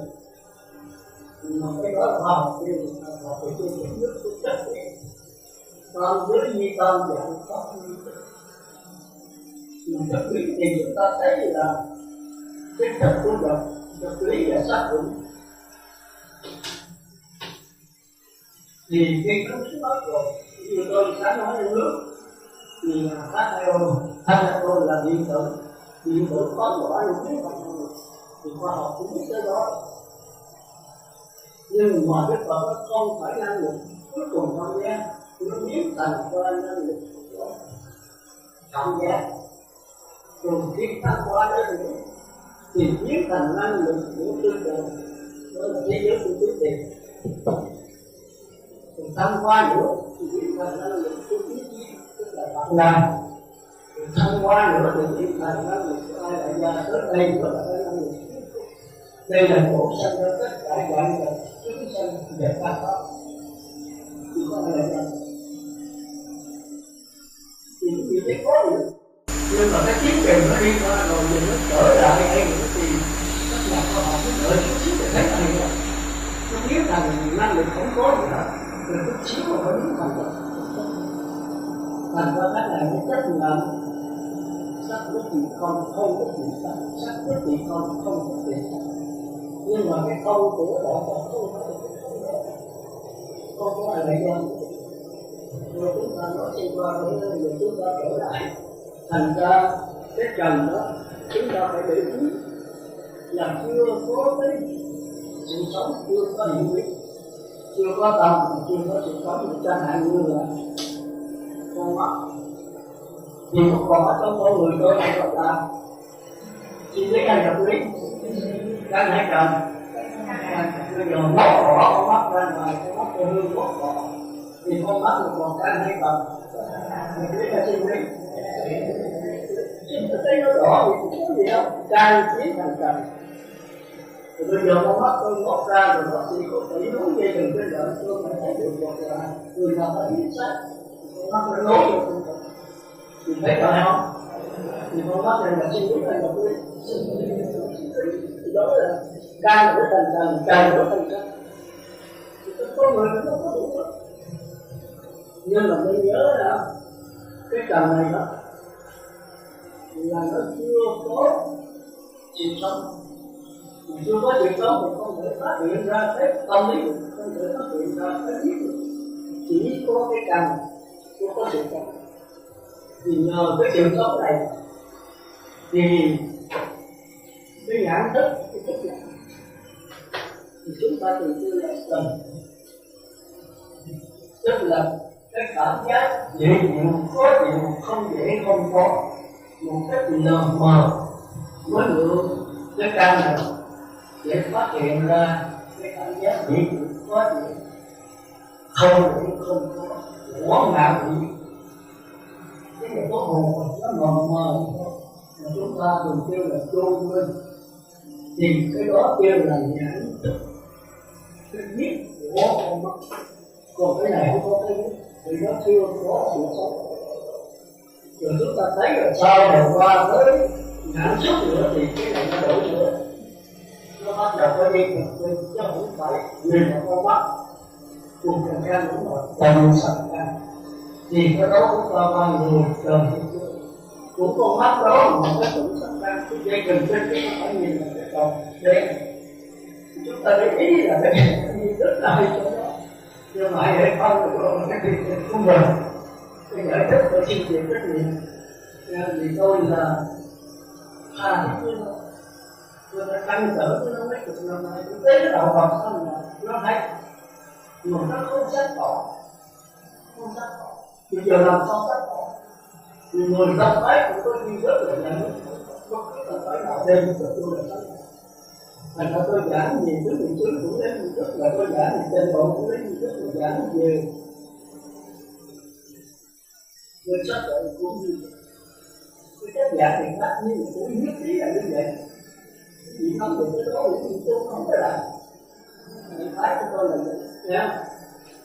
Thì cái trần này là cái vật lý, tức là chưa có sự sống, chưa sinh, gồm có cái gì? Sắc, tình, thương, niệm, xúc, đó. Và thấy không? Sắc này quý vị biết là cái gì không? Cái gì cho tôi là không biết là sắc trời, sắc pháp, sắc dụng, khác nhau không? Khác nhau còn chừng đó là có chịu các bạn. Cái sắc trần rất là cái này là như mong, tức là chưa có sắc trần, sắc pháp đó là gồm hết cái này, 6 trần là cái pháp lý tâm pháp là cái từ đây tới việc sau đó là cái gì đấy, còn sắc cũng là khác như thế này, tôi biết bị chết cái đạo này, sắc cũng đó là gồm có cái này, hết cái này, mà thêm cái cảm giác, cái tư tưởng cảm giác cũng là cũng là tư tưởng của xuất sanh thì nó như là sắc. Còn muốn chết như thế thì cái đạo này nhờ cái ý thức là nghề nằm hoài, anh nằm với nó thì hiểu được. Thì nói là tôi giảng sai thì tôi giảng sai. Chúng ta phải sai, không có đi rõ ràng. Cái thành kiến là tôi chỉ nói là tôi đã hỏi là lâu đầu tiên là phải được thành kiến. Người ta biết là cái gì? Cái gì nó sắc thân này? Sai. Thành kiến là gồm cái 5 cái sắc, gọi là tưởng, thành, thức. Thì sắc cũng là cái gì? Mình phải thấy rõ thì mới đặt ra cái đầu tiên. Còn cái thọ hưởng của một chưa chắc là luôn thay đổi. Nhưng tôi nói vậy phải biết sơ qua. Còn thấy rõ tức là phải sống được với nó. Chúng ta thấy như tôi là nó ngắn rồi mà chúng ta phải sống được với nó. Còn quý vị còn phải làm sao sống được chưa thì tưởng là tôi xin lỗi nhưng tôi đạt được. Không có thể làm sao. Một là chúng ta thao thức, chúng ta tha thiết, chúng ta trăn trở với nó. Rồi một thời gian nào chúng ta cách mạng toàn diện cái ai là nhân của chúng ta phải cái kinh nghiệm cái vấn đề nó kỷ niệm cái là cái đó tôi cho rất nhiều thì tất cả những cái nó in vào nó rất xí xọn thì nó là Phật pháp thì nó lại cái nó như vậy thì ở đây tôi xin đưa nó 6 căn 6 thức thì ở đây nó 6 căn đó là mắt tai mũi lưỡi thân ốc thì tôi nói ốc nè cho không phải nó mọc ra là qua người trời. Còn 6 trần 6 cái vật lý gồm có sắc trung dương diện xuất pháp. Cái này tôi hỏi giải nha, cái này như biết là sắc là đối tượng cô mắt, tức là tất cả những hình tướng này con mắt này thấy được. Còn trên là tất cả các âm thanh mà đối tượng của chúng ta, tiếng nói của người ta, tiếng nói của chim, tiếng nói của bò heo, chó, tiếng sủa của chó, tiếng âm thanh tất cả những tiếng gì đối tượng của người ta. Còn hơn cái gì biết rồi, cái người con đối tượng của người ta. Còn gì cũng không biết rồi, chua cay đắng chát nào không thấy được. Còn sốt là nó sạch ra chơi cái lá này như nào không thấy đâu. Còn pháp là cái gì không? Cái gì đây? Khi nào mà tôi thấy vậy, pháp là cái gì? Cái gì mắc rối đây? Cái gì tất cả thôi. Cái này thì dễ thôi, cái đó là 5 cái này như gì nhớ nó là cái gì? Dây là trên cảm giác. Có cái biết mà chưa có sự phân biệt thì một năm chắc thì mình xuất tức là mắc ra những điểm phân. Còn cái này cái pháp trần là cái biết có phân biệt thì đầu tiên có phân biệt mới là khung, rồi sau mới tới là có phân biệt mới là người, là có cái mặt ra nữa thì cái tiếng này đủ thành ra cái óc này đủ thành mặt ra. Chúng ta thường thấy như trước thì chấp nhận cái mặt ra, còn đôi khi dụng pháp thì chấp nhận cái óc, và đôi khi dụng pháp là hai cái này là 12 cái. Còn bên duy nhất là không chấp nhận cái này là thuộc về tâm, chứ nó không phải là tâm, nó là tâm chứ nó không phải là cái chi lý. Còn bên duy dụng pháp thì 12 cái này đều là sắc trần. Còn bên duy thức có 11 cái là sắc trần cũng là chưa có thể biết. 51 câu trở 11 sắc pháp. Sắc pháp thì là cái này có 65 căn 6 trần. Một pháp này là cái gì đó? là tôi nghĩ là dưới có hai kết quả, có hai con chúng là một không, nghĩa là cái pháp là do mắt tay mũi lưỡi là tiếp xúc với sắc thiên dương bị xúc, thì cái này thường kêu là những câu ý thức làm việc với năm căn. Thứ nhất là nó làm việc với năm căn, rồi còn cái pháp nữa kia là làm ý thức làm việc một người, ngủ là năm câu là cùng. Ý thức là ý thức cùng làm việc với mắt tay mũi lưỡi thân, thì có rất nhiều là pháp, mà pháp đó là pháp của con người. Còn khi mà ý thức làm việc một người đó thì cái này làm cả cái tự cái hồn giống nó rớt ra ngoài đại gia dừng đi một gì rồi. Chẳng hạn quý vị bây giờ nhìn thấy tôi thì ví dụ mình là cái gì đó, quý vị nghe tôi nói gì đó, nghe mà cái tai thì tất nhiên mắt tai có biết xuất bản như vậy. Thì cái này là ngũ câu hay là độc đầu? Độc đầu ngũ câu. Rồi bây giờ quý vị xuống về không một gì, quý vị nhớ về hình ảnh của tôi, nhớ đến tiếng nói tôi nó hiện ra, thì bây giờ ngũ câu hay độc đầu?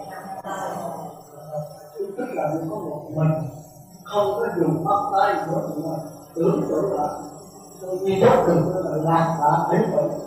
Tưởng tượng là cái tưởng tượng rất là gần ngọt ngào trong cái linh hồn hay là dân.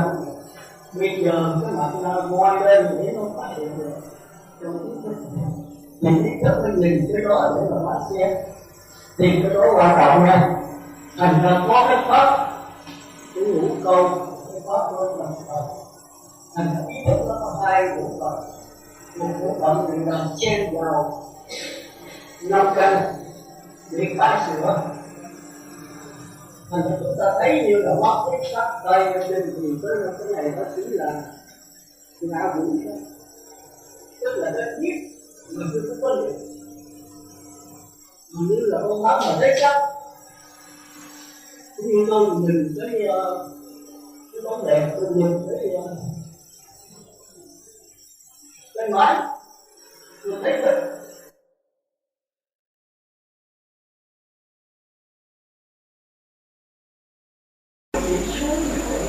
Về không một gì, quý vị nhớ về hình ảnh của tôi, nhớ đến tiếng nói tôi nó hiện ra, thì bây giờ ngũ câu hay độc đầu?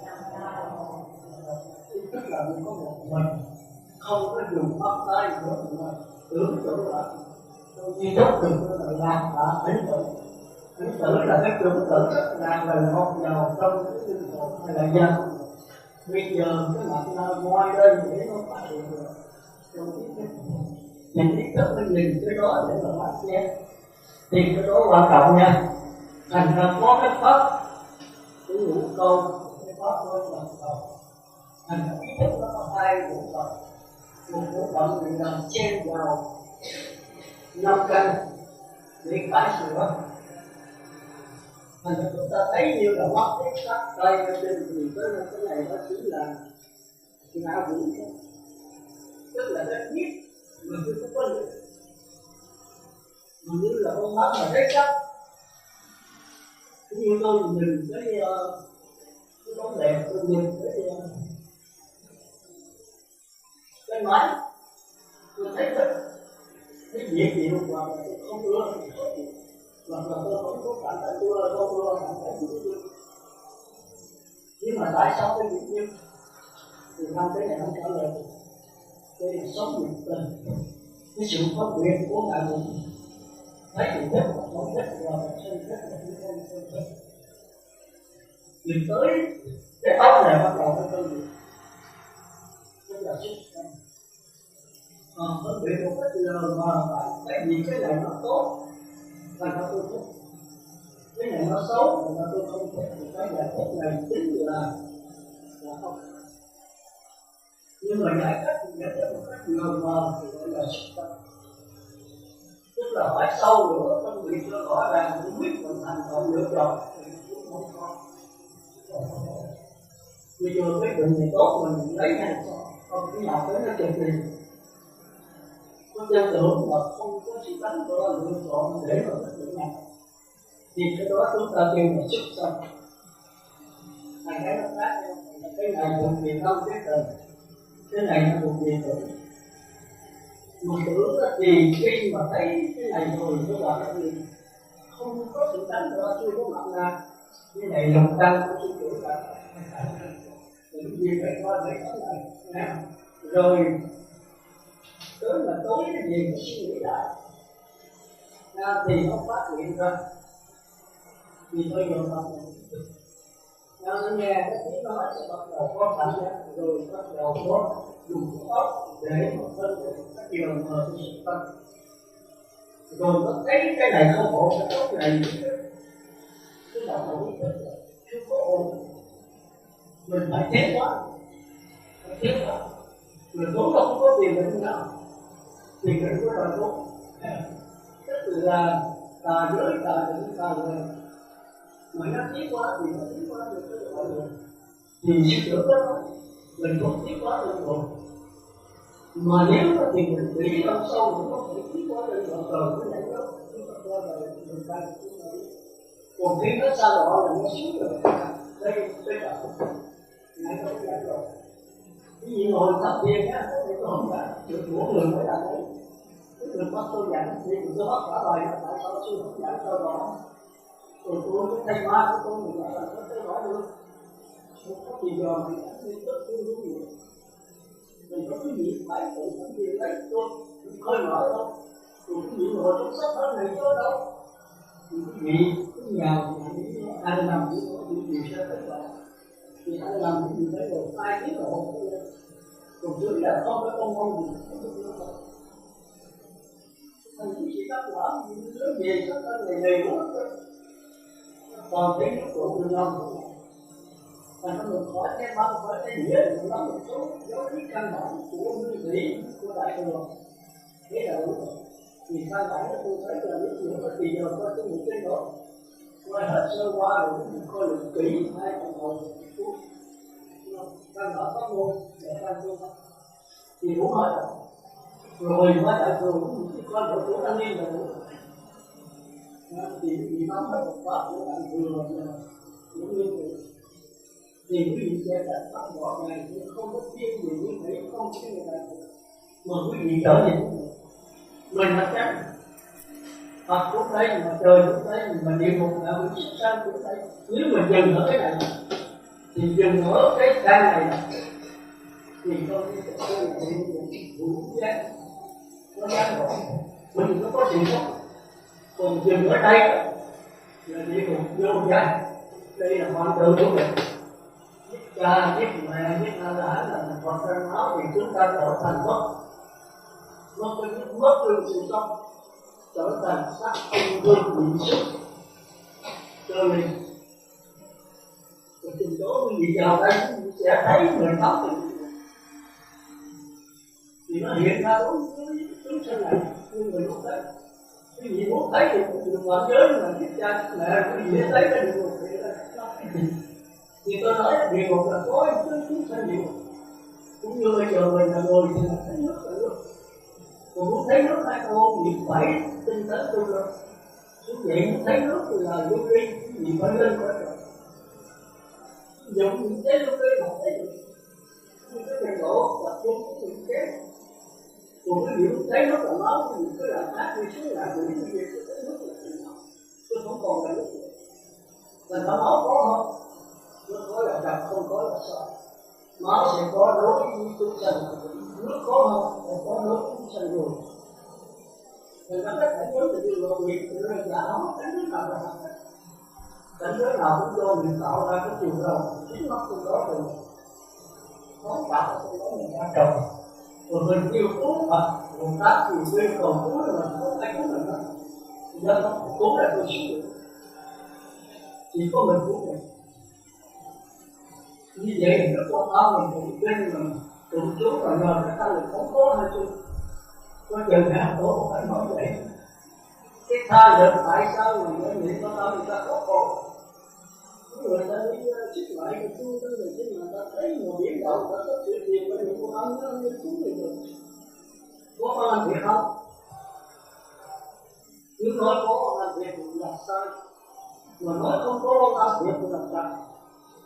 Phải hiểu đầu ở cái chỗ đó, quan tâm đó là quan tâm của chúng ta. Muốn cầu nên bước lên phải ngã. Tại sao có người cầu có tâm mà tai qua mà hỏi cũng qua, có người cầu mà qua, không phải quan tâm cái gì. Mà tại mình đã biết mình cảm thì cái này có được, một cái này là hết.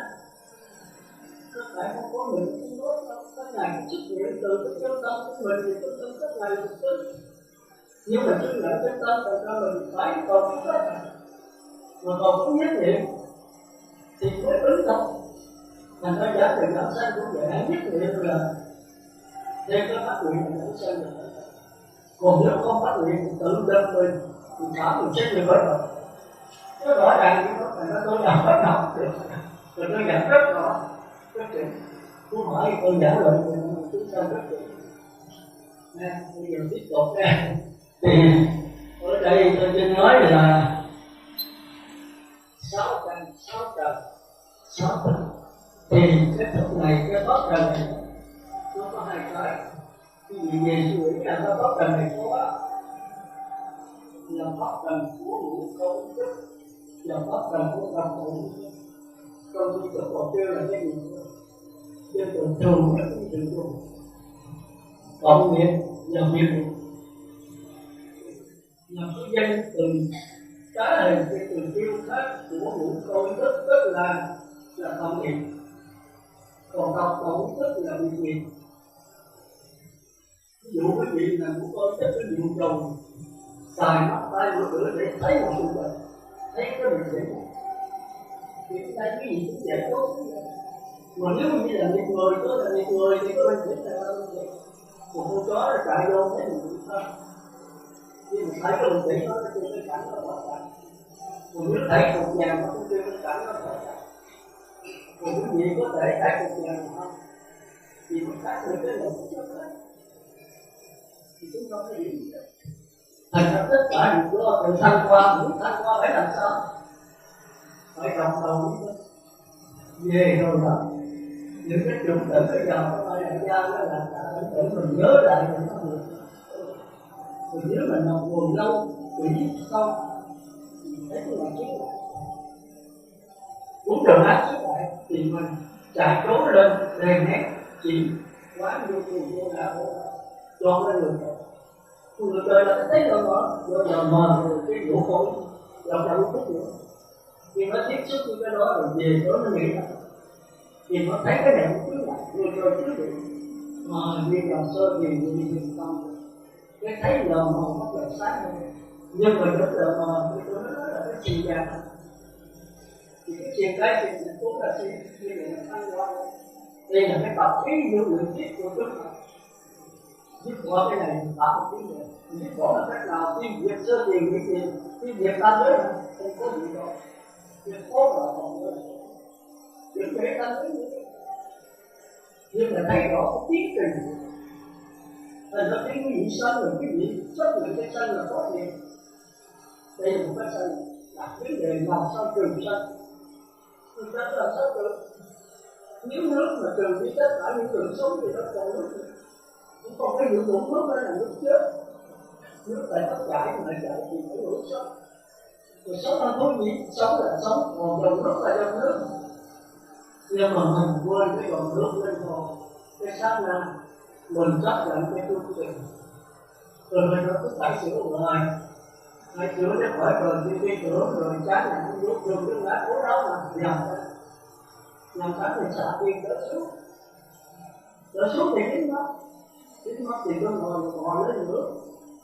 Rồi lấy nữa rồi dính mất bò xuống rồi bò lên. Cứ thế là theo cái dòng tròn thế này. Đừng thì một cái tư tưởng thành ra tôi mới dạy tới cái tư tưởng là hết. Con đứa nào cũng cho thôi. Rồi chúng ta phải dọn lên đó rồi. Rồi hơi xuống nữa cái lãnh luận vô lượng tiếp. Không có. khi có Phật Thích Ca rồi ngài mới được tôi chọn đó. Nhưng mà ngài lúc này thấy ngài nói với tôi cái chọn có ra thì chỉ cái chỗ sai cái chỗ đó rồi ai không chấp nhận. Nhưng mà tôi nghĩ lúc đó ngài cũng là Bồ Tát mà tôi không biết ai, ngài không biết con đường đúng đắn là sao. Thì chỉ cái sai thì cái gì đó nhưng nhận cái sai nhưng mà cái đúng thì là chưa được. Sau 49 ngày rồi thì tìm thấy được cái đó thì có tính sâu hơn.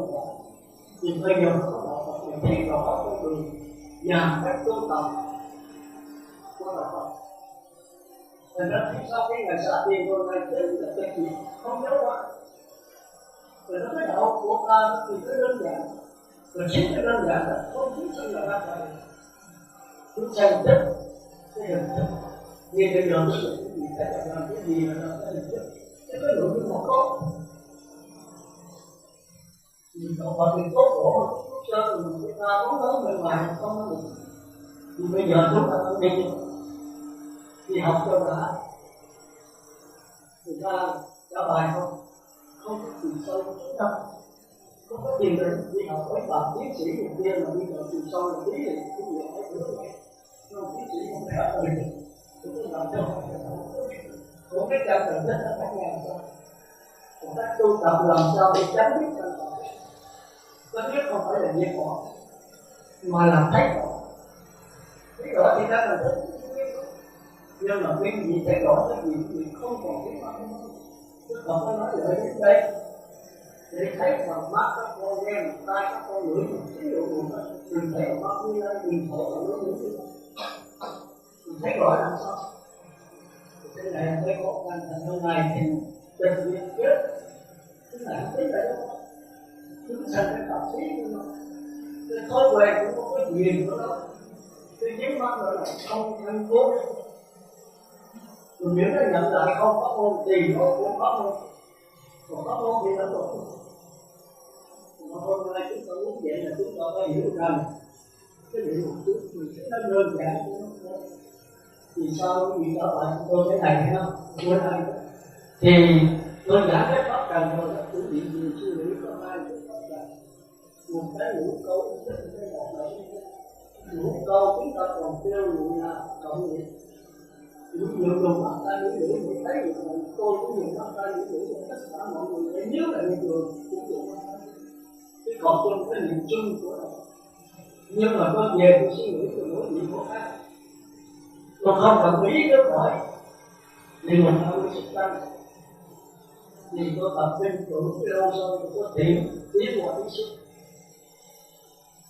Còn quý vị có thể ở cái này quý vị trở gì nào thì tìm ra mỗi người.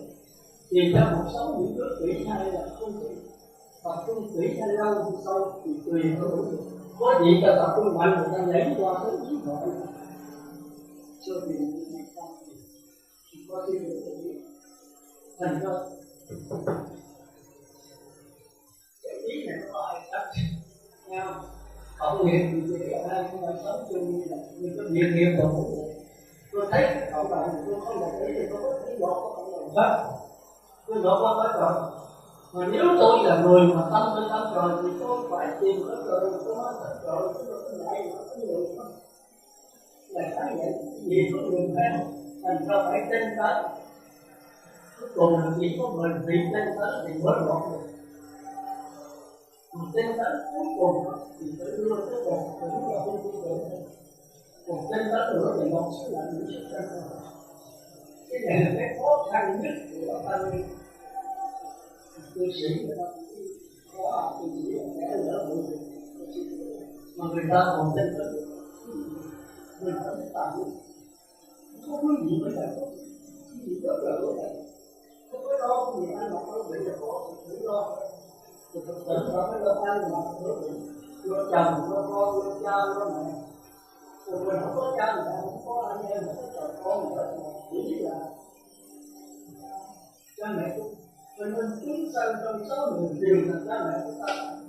Nhiều một ngã quỷ xuất sanh ta cũng là đều là cha mẹ của mình. Cái này tôi biết nói mình phải như vậy đó thì mới là tốt. Thành ra tôi từng nói là tôi chưa từng về rồi. tâm hiếu là tâm Phật, đạo hiếu là đạo Phật. Tôi chỉ làm sao có gì đạo Phật được. Hiếu là tâm trần, đạo hiếu là tâm trần. Chỉ có một quyền riêng. Mình bắt trước một quyền riêng bắt mất suy nghĩ cái đạo Phật tốt mà làm sao mà mình làm. Tâm mình có thể coi. Nhiều người chúng ta thấy là nhiều tiền là cha mẹ chết rồi.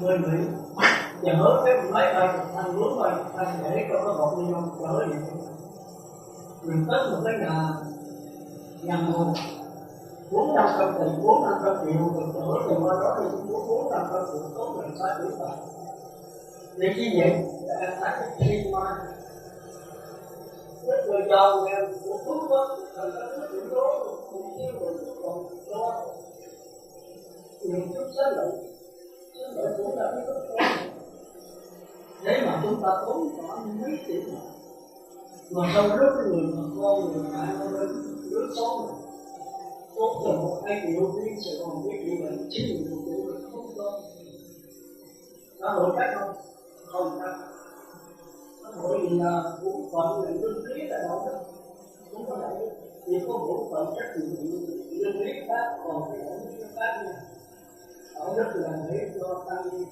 nói chung hết ai cũng là cha mẹ mình con cái câu con chó cũng là cha mẹ mình không được con là cái giới được tự cái cô xin được thì chúng ta phải nhớ tâm huyết là con phải làm của người xuất gia thì cứ sẽ không làm muốn làm được cái đó là ta phải được thì cứ sẽ mà quý vị người lớn số mà chết một xin một triệu bạc quý vị không lo số ai gầy nói gì quý vị cha mẹ tôi đó với tôi thì bây giờ tôi nói lại cha mẹ tôi thì quê tôi thường nói là tiền cho cháu lợi dụng lẫn nhau thì đa số là tiền này cái lợi dụng tôi thấy có hai cái lợi dụng tiền là lợi dụng đó nếu mà nó của cha mẹ là lợi dụng đó tôi muốn ăn một con cháu thì tôi đưa ra 10.000 hay nhiêu đó thì tôi được con cháu thì nó có tiền thì khó khăn thì có tiền thì tôi thế là trao đổi thôi thì cha mẹ tôi bây giờ tôi lúc lại nếu không tôi là ngoài đời hết á còn người mà con nói sống tôi gần nữa mà tôi không nuôi không lương một triệu bạc gì hết không ai trách gì nhưng mà không còn trách thì tôi được trở về tôi nói những cái hay có đạo Phật để quý vị nghe thành ra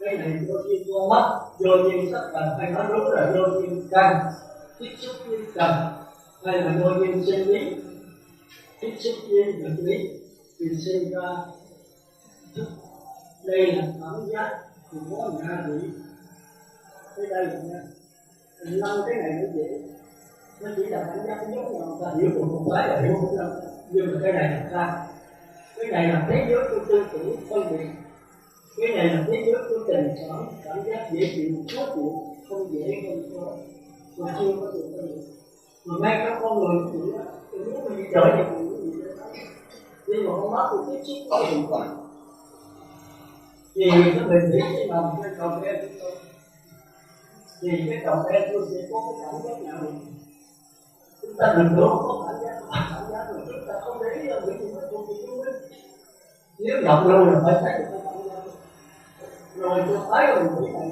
tôi ăn cắp tôi đem về để làm việc mình có tính toán mà có suy nghĩ họ có tư tưởng còn nếu tôi là xuất thân thì tôi phải suy nghĩ một cách vô bên giờ mà bây giờ làm sao lấy cái mình nghĩ nhưng mà không thế tôi tưởng một cách lờ mờ thôi tôi có thể người ta dây qua đối tác tôi chồng tôi mình nghĩ tôi dây lại nó bắt được không có thế nếu không có ý chí đó lựa chọn ra còn cứ khỏi người đó thì bắt đầu có ý xúc còn muốn ý xúc ra thì tôi phải có cái óc rất là từ tối tôi trở về tôi mới học ra tôi mới thấy là ý thức không phải ý thức của là tốt rồi đúng ý thức này nó mới sửa cái sắc này cái nhãn thức này thành đơn giản đó ý thức thì đó là theo là một câu còn cũng rất là về nó suy nghĩ một người nữa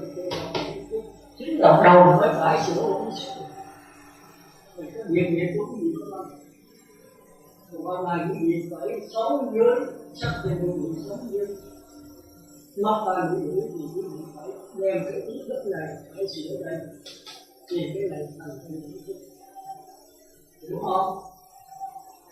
Ổn định, tôi không phút nói lại thì tôi sẽ giảng lại, không biết hiểu gì thôi, còn biết tôi không giảng lại thì những gì gì nha, tôi quý vị nghe nó sẽ cho quý vị tới được gì tôi để trách cái đó quý vị phải nghiền thì quý vị làm đấy mình không cho tới thì người khác nói là người nào không mà người ta có thể thành thật được mình cũng chúng ta thành thật rất thật cũng là chúng ta người ta phải là sinh ra người ta phải rồi có nhiều nhất là cũng phải từ bị động nhất là hòa với người thành từ lúc tôi đã làm được tốt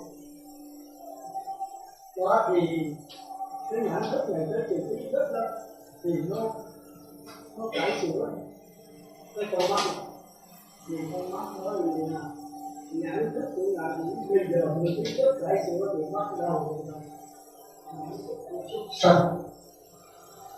rồi tối đó nhìn ngắm lại nó không nhiều ý cái nhận thức xuất sân rất là khó không tin tưởng mà không có cái ý phân biệt đáng đo cái hành động thì bắt đầu tập trung kỹ mình lâu lâu sang qua cái nhận thức này thì nhận thức nó phải là ý xuất mới là bắt đầu cải sửa cái nhận thức này thành cái ý xuất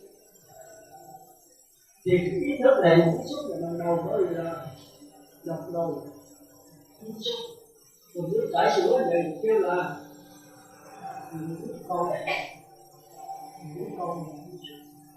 hiểu không?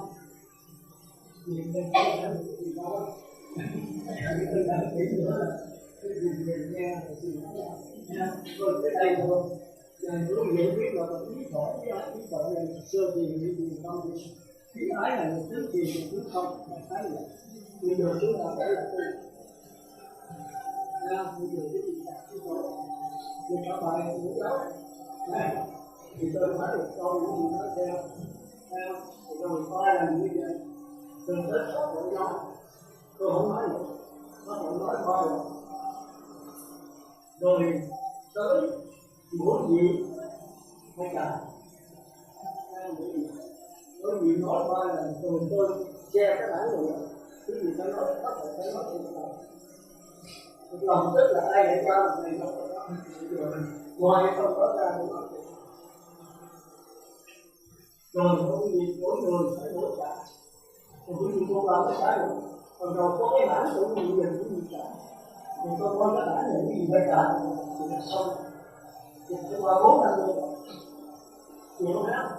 Thì cái này mỗi người phải là mới làm chứ không có gì mà thì nói mình làm việc mà làm phải làm cái này là cái sanh tử của mình sanh tử là việc lớn thì chúng ta phải quyết định chấm dứt rồi còn muốn chấm dứt là phải chấm dứt đúng rồi bạn thì chúng ta bắt đầu thấy đầu tiên còn muốn chấm dứt luôn hả chúng ta phải thấy rõ thì phân tích chia sẻ để thấy rõ đừng thấy rõ cái cảm giác thì cái sự cải sửa không có tới rõ là luôn một khi thấy rõ rồi thì cái này nó không hết cùng chỉ cần thấy rõ những gì thấy rõ mà cũng dễ mà học lên nó rất có là cái tập biết do đó nó còn là cũng nhầm việc mà tự định là không phải nó có rồi nó cái đạo ta nó đi ngược cho rồi xuất sanh thì quyền xuất mắt xuất phật thì quyết hết tất cả mọi sự nhất là người Tây Phương rất sợ cái này và họ là cái đạo có vấn đề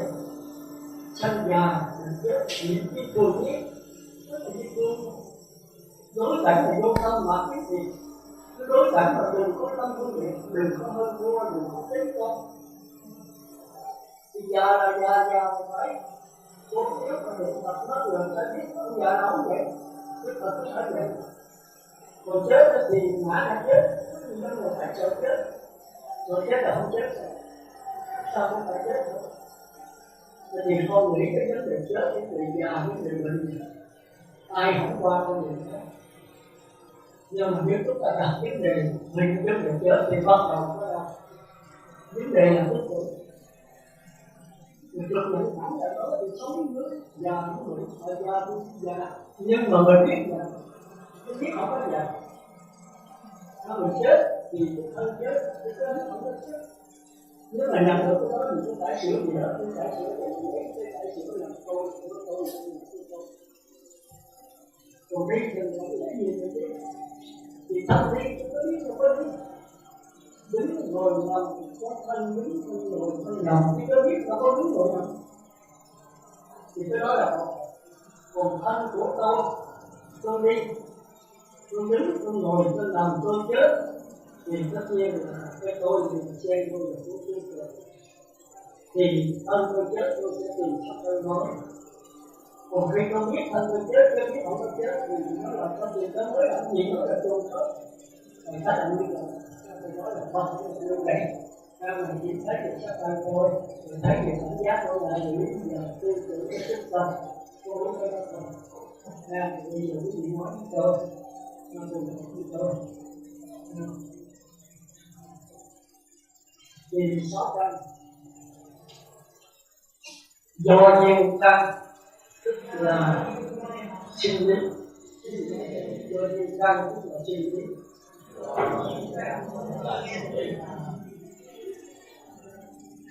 Khoa học còn nói đó là cái biết cái nhiều biết có sự sống. Khoa học nói cái đó là nhiều biết cái sự sống thì có cái biết. Khoa học nói là sống cũng có biết. Khoa học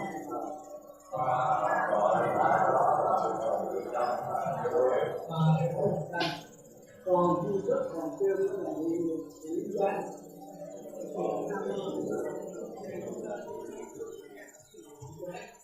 Rồi niệm Phật Phổ Trái là sao này gồm có mắt, tai, mũi, lưỡi, thân và tóc. Cái gì nói là niệm Phật Phổ Trái gồm có mắt, tai, mũi, lưỡi, thân và tóc.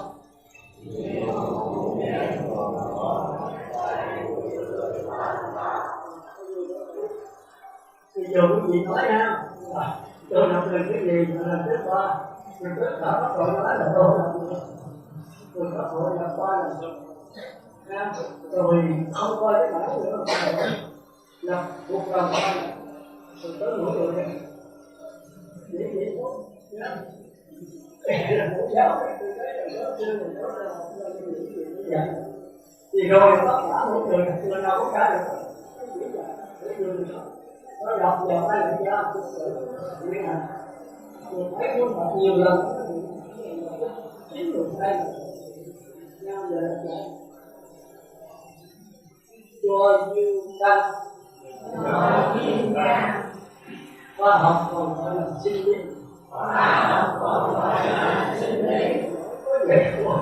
vì là có sự sống chưa có cái biết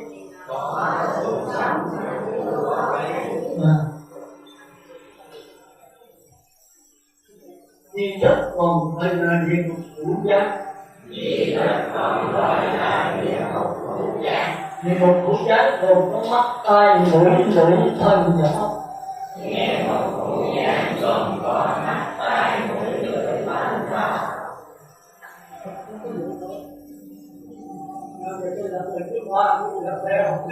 Rồi tới có tội đấy, nhưng mà lần rồi tới cái tầng 2 hồi nhập một, rồi tới cái 3 hồi nhập một, thì nó bắt đầu nói rồi sau rồi mới qua tới mấy cái chút những gì đi cái đầu nó dễ nữa, dùng tập nó rồi giờ lần thứ 3 nữa do duyên căn khoa học gọi là sinh lý. Có sự sống mà chưa có cái biết.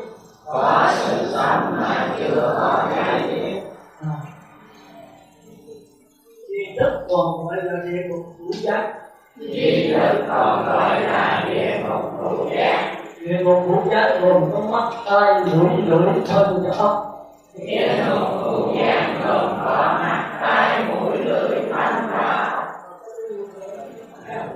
Bây giờ nhớ cái gì nói ra tôi không có làm nữa cái gì nói ra cho duyên căn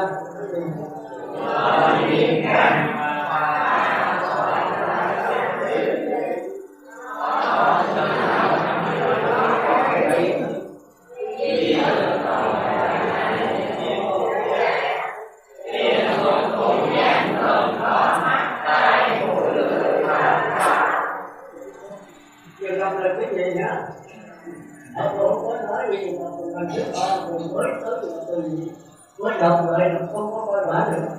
Chúng ta là điều đó rồi bắt đầu tôi nghĩ là cái gì do duyên căn. Do duyên căn.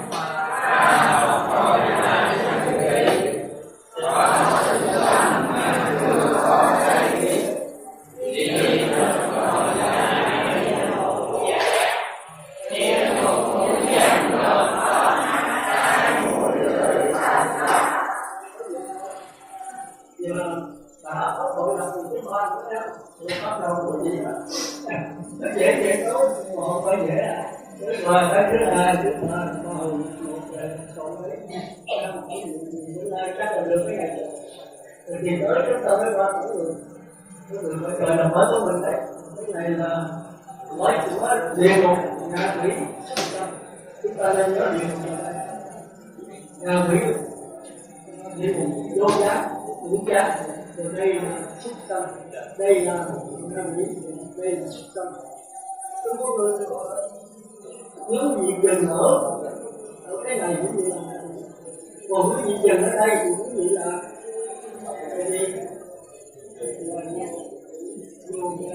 còn cái gì dừng ở đây là cái gì,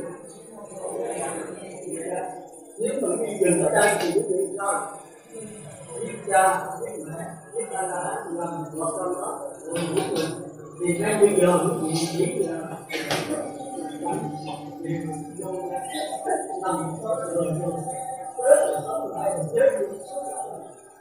họ thấy âm nhiều người nhiều chuyện mới là nên của căn trong kinh nó đã được chỉ số có thể trong con người nên bây giờ mình còn ở đúng này rồi thì bắt đầu cái gì cho là tôi biết vợ bữa nào tôi có con cái gì cho phải nhiều mà sao ta có lời quay vợ có nhiều người đọc cái cơ rồi ta thì con người thì có phước nghĩa là có phước mà thì có nôn là cái gì phải đủ một cái gì cũng sẽ biết tới nếu cái gì biết chăng cái gì kìa xịt ra ma tí rồi cái gì so với lễ này là cái vụ mà tự nhiên nó xịt ra ma tí cái tuổi nó sinh ra thì không trước luôn rồi còn ngày con thấy giết ra cái chồng mình sợ quá là thì cùng theo nó giết luôn rồi thì cái này là cái gì đến sanh thành rồi mình chết hết rồi thì cái giờ là cái gì nhiều tiếng không có sự sống không có cái biết đã làm rồi mà cũng không có sự sống thì đến bây giờ phải là địa ngục vô đó thì chết rồi thì phải chết ra thì phải nhiều kiếp rồi mới lên được căn mà đất đáo gì còn để ý nữa đất cũng có hai thứ đất của nó vô giá và đất của hữu giá đất của trần và đất của căn đất của trần là cái gì hả địa ngục thì số căn cũng là địa ngục nó trần là địa ngục vô giá cái gì nó nghe nó đất chết không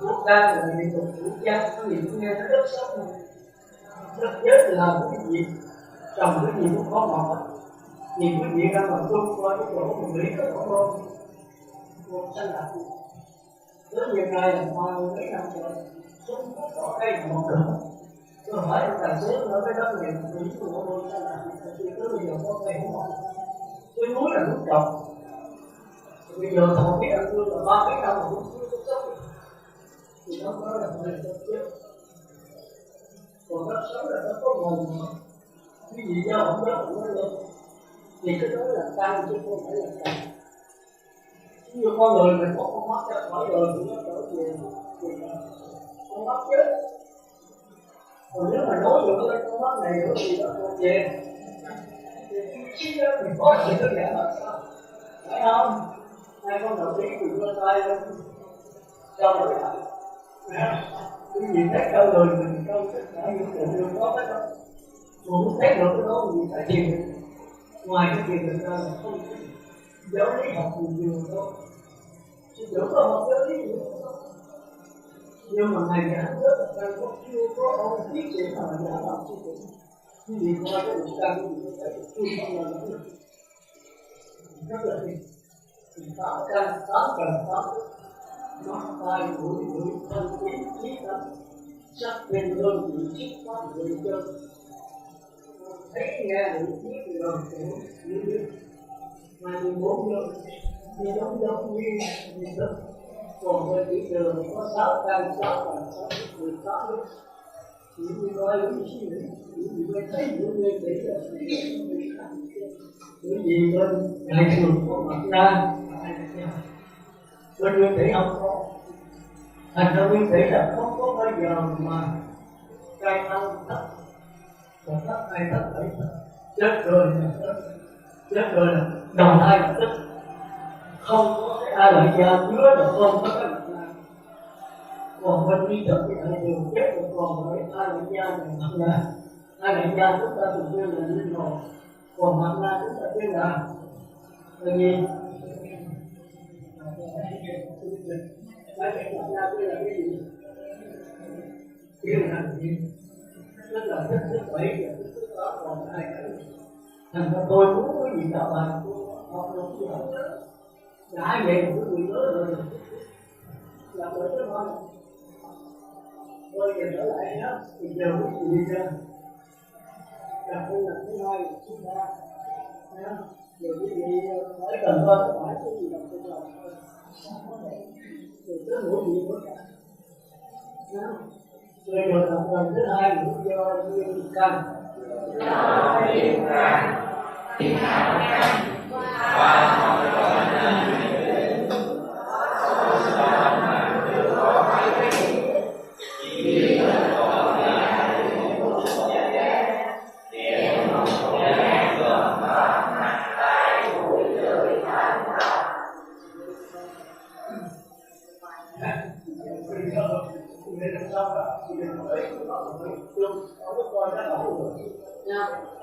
Chúng ta đừng có nhìn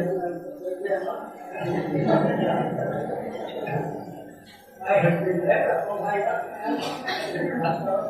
Ví dụ như nói con mắt lên cái căng mắt do duyên căng mắt không gọi là sinh lý có sự sống mà không có ai biết chỉ là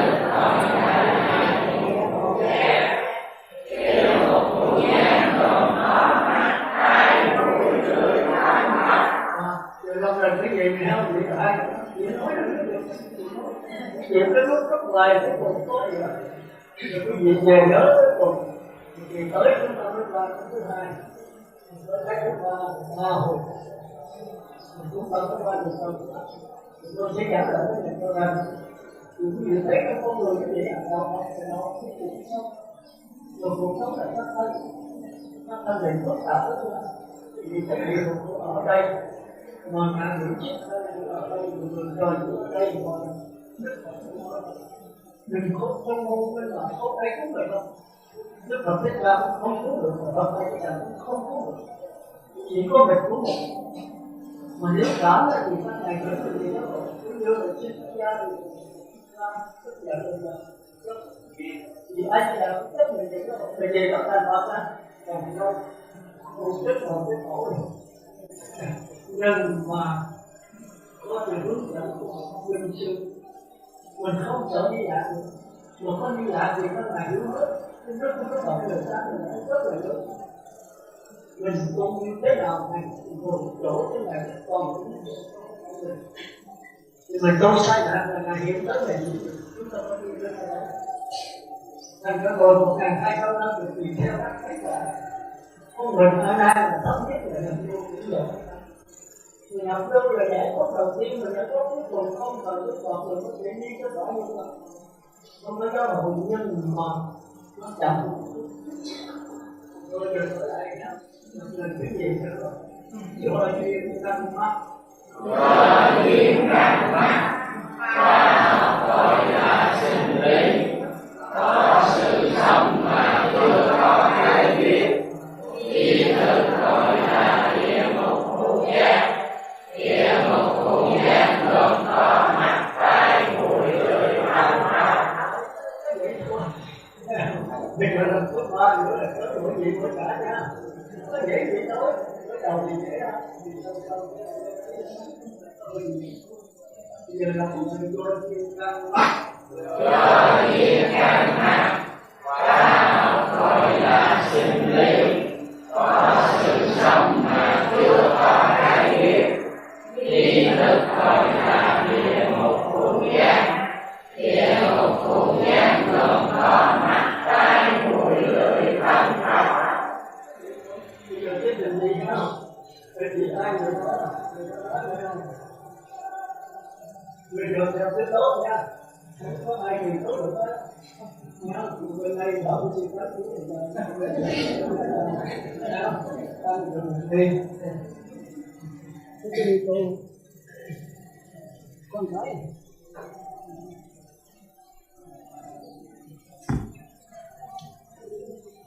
Rồi cái lập do duyên tăng mất, khoa học gọi là sinh lý. Có sự sống mà chưa có cái biết. Duy thức gọi là địa ngục hữu giác. Địa ngục hữu giác gồm có mắt, tai, mũi, lưỡi, thân, ốc. Rồi giờ tới hiện trường mình tăng mình đi đưa cái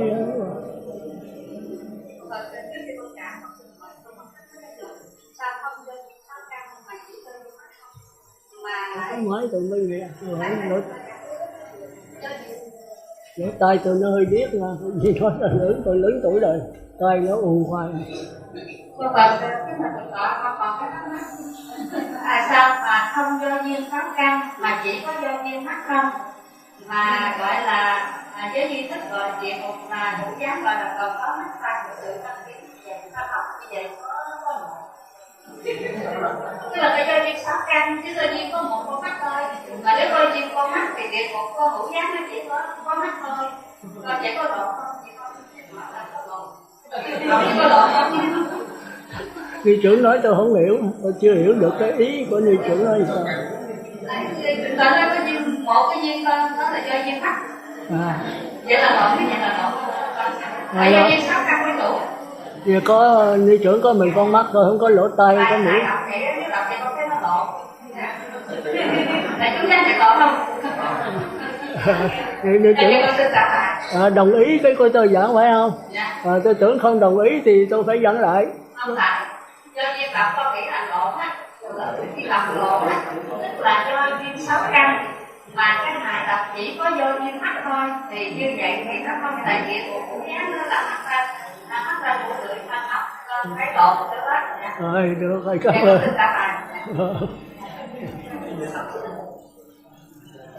Do duyên sáu căn, khoa học gọi là sinh lý.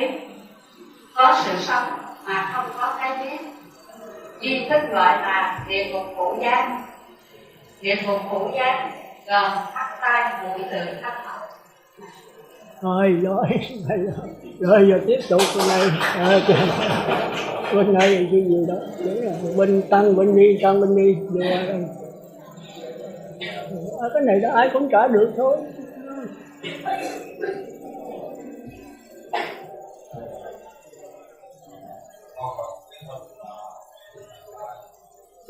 Thì cứ dọn bán đi coi.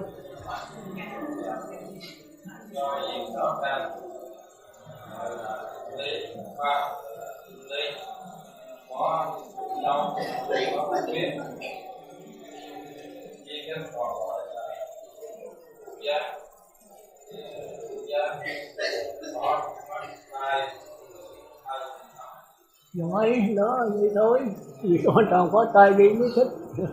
Từ đó giờ tới cô đây.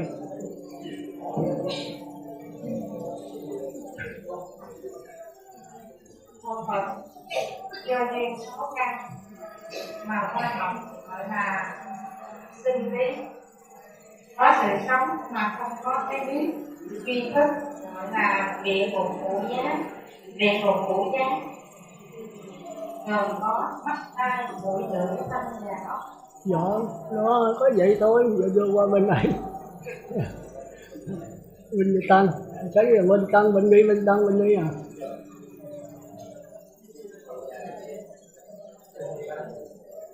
Giờ ở đây không có chạy nha.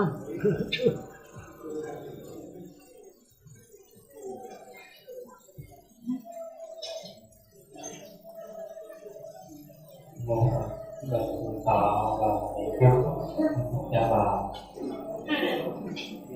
do nhiên tháo căn khoa học còn gọi là sinh lý, có sự sống chưa có cái biết duy nhất còn gọi là địa ngục ngũ giá. Địa ngục ngũ giá gồm mắt, tai, mũi, lưỡi, thân và óc. Rồi được rồi đó. Bây giờ tới Bình Nghi. Không có gì dễ ở, có cái gì nhưng mới đầu dễ muốn giấu mà lần bắt đầu đi rồi cái nhiều á.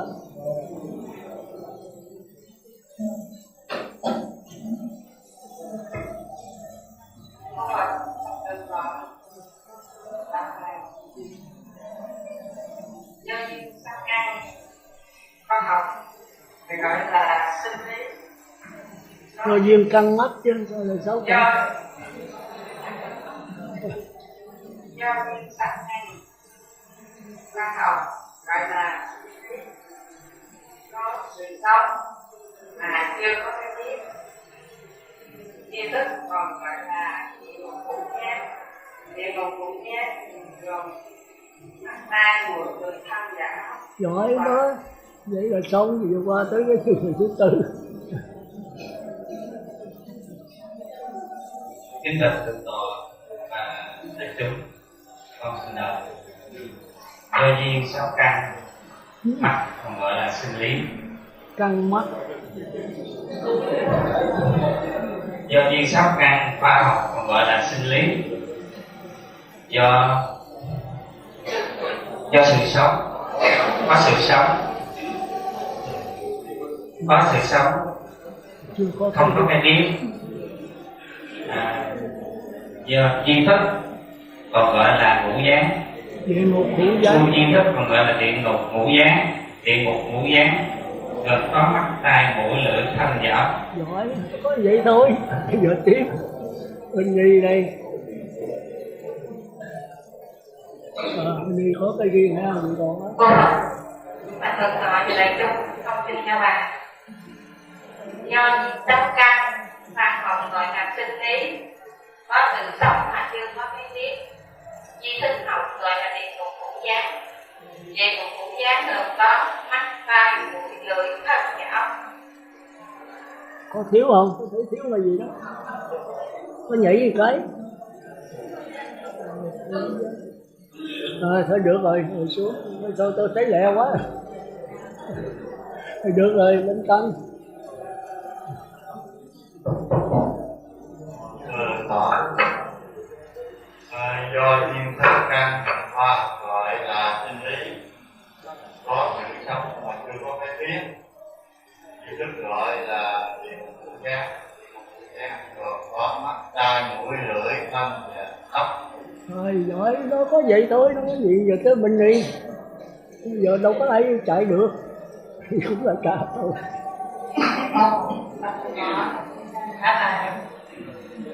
Do duyên căn khoa học gọi là sinh lý, có sự sống mà chưa có cái biết, tri thức gọi là địa ngục ngũ giác. Địa ngục ngũ giác gồm mắt, tai, mũi, lưỡi, thân và óc. Giỏi, nó có vậy thôi. Giờ bên cân.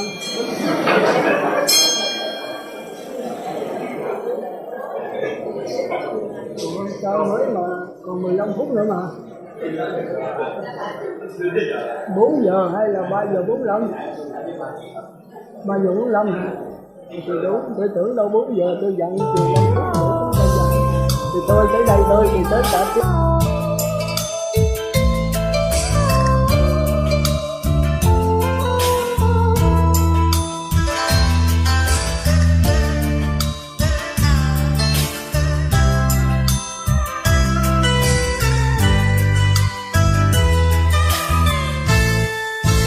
Cánh đồng người cành khô nằm khát vọng, đời nước miền tâm nhỏ xuống thắm đời cày, cho hạt từ mi mưa pháp xuống than này, cho cánh đau người đêm nay thôi khô cháy.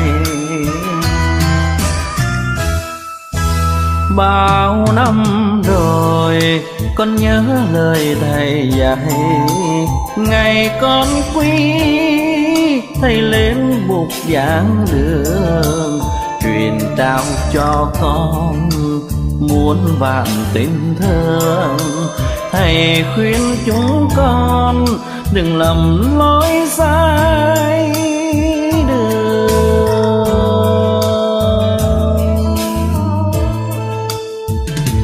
Hôm nay con lại gặp thầy giữa mưa rừng gió núi, thầy đã về đây anh cần giảng dạy cho người là sư gia Như Lai thầy đi mãi, mang niềm vui thầy trao khắp nhân loại.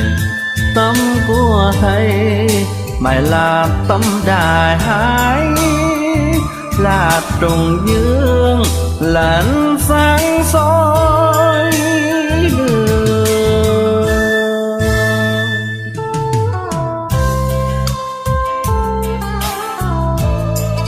Thầy ơi, dù ở phương trời nào, thầy vẫn mãi là thầy của con. Dù đi đâu, về đâu, con vẫn kính và nhớ thương thầy mãi mãi.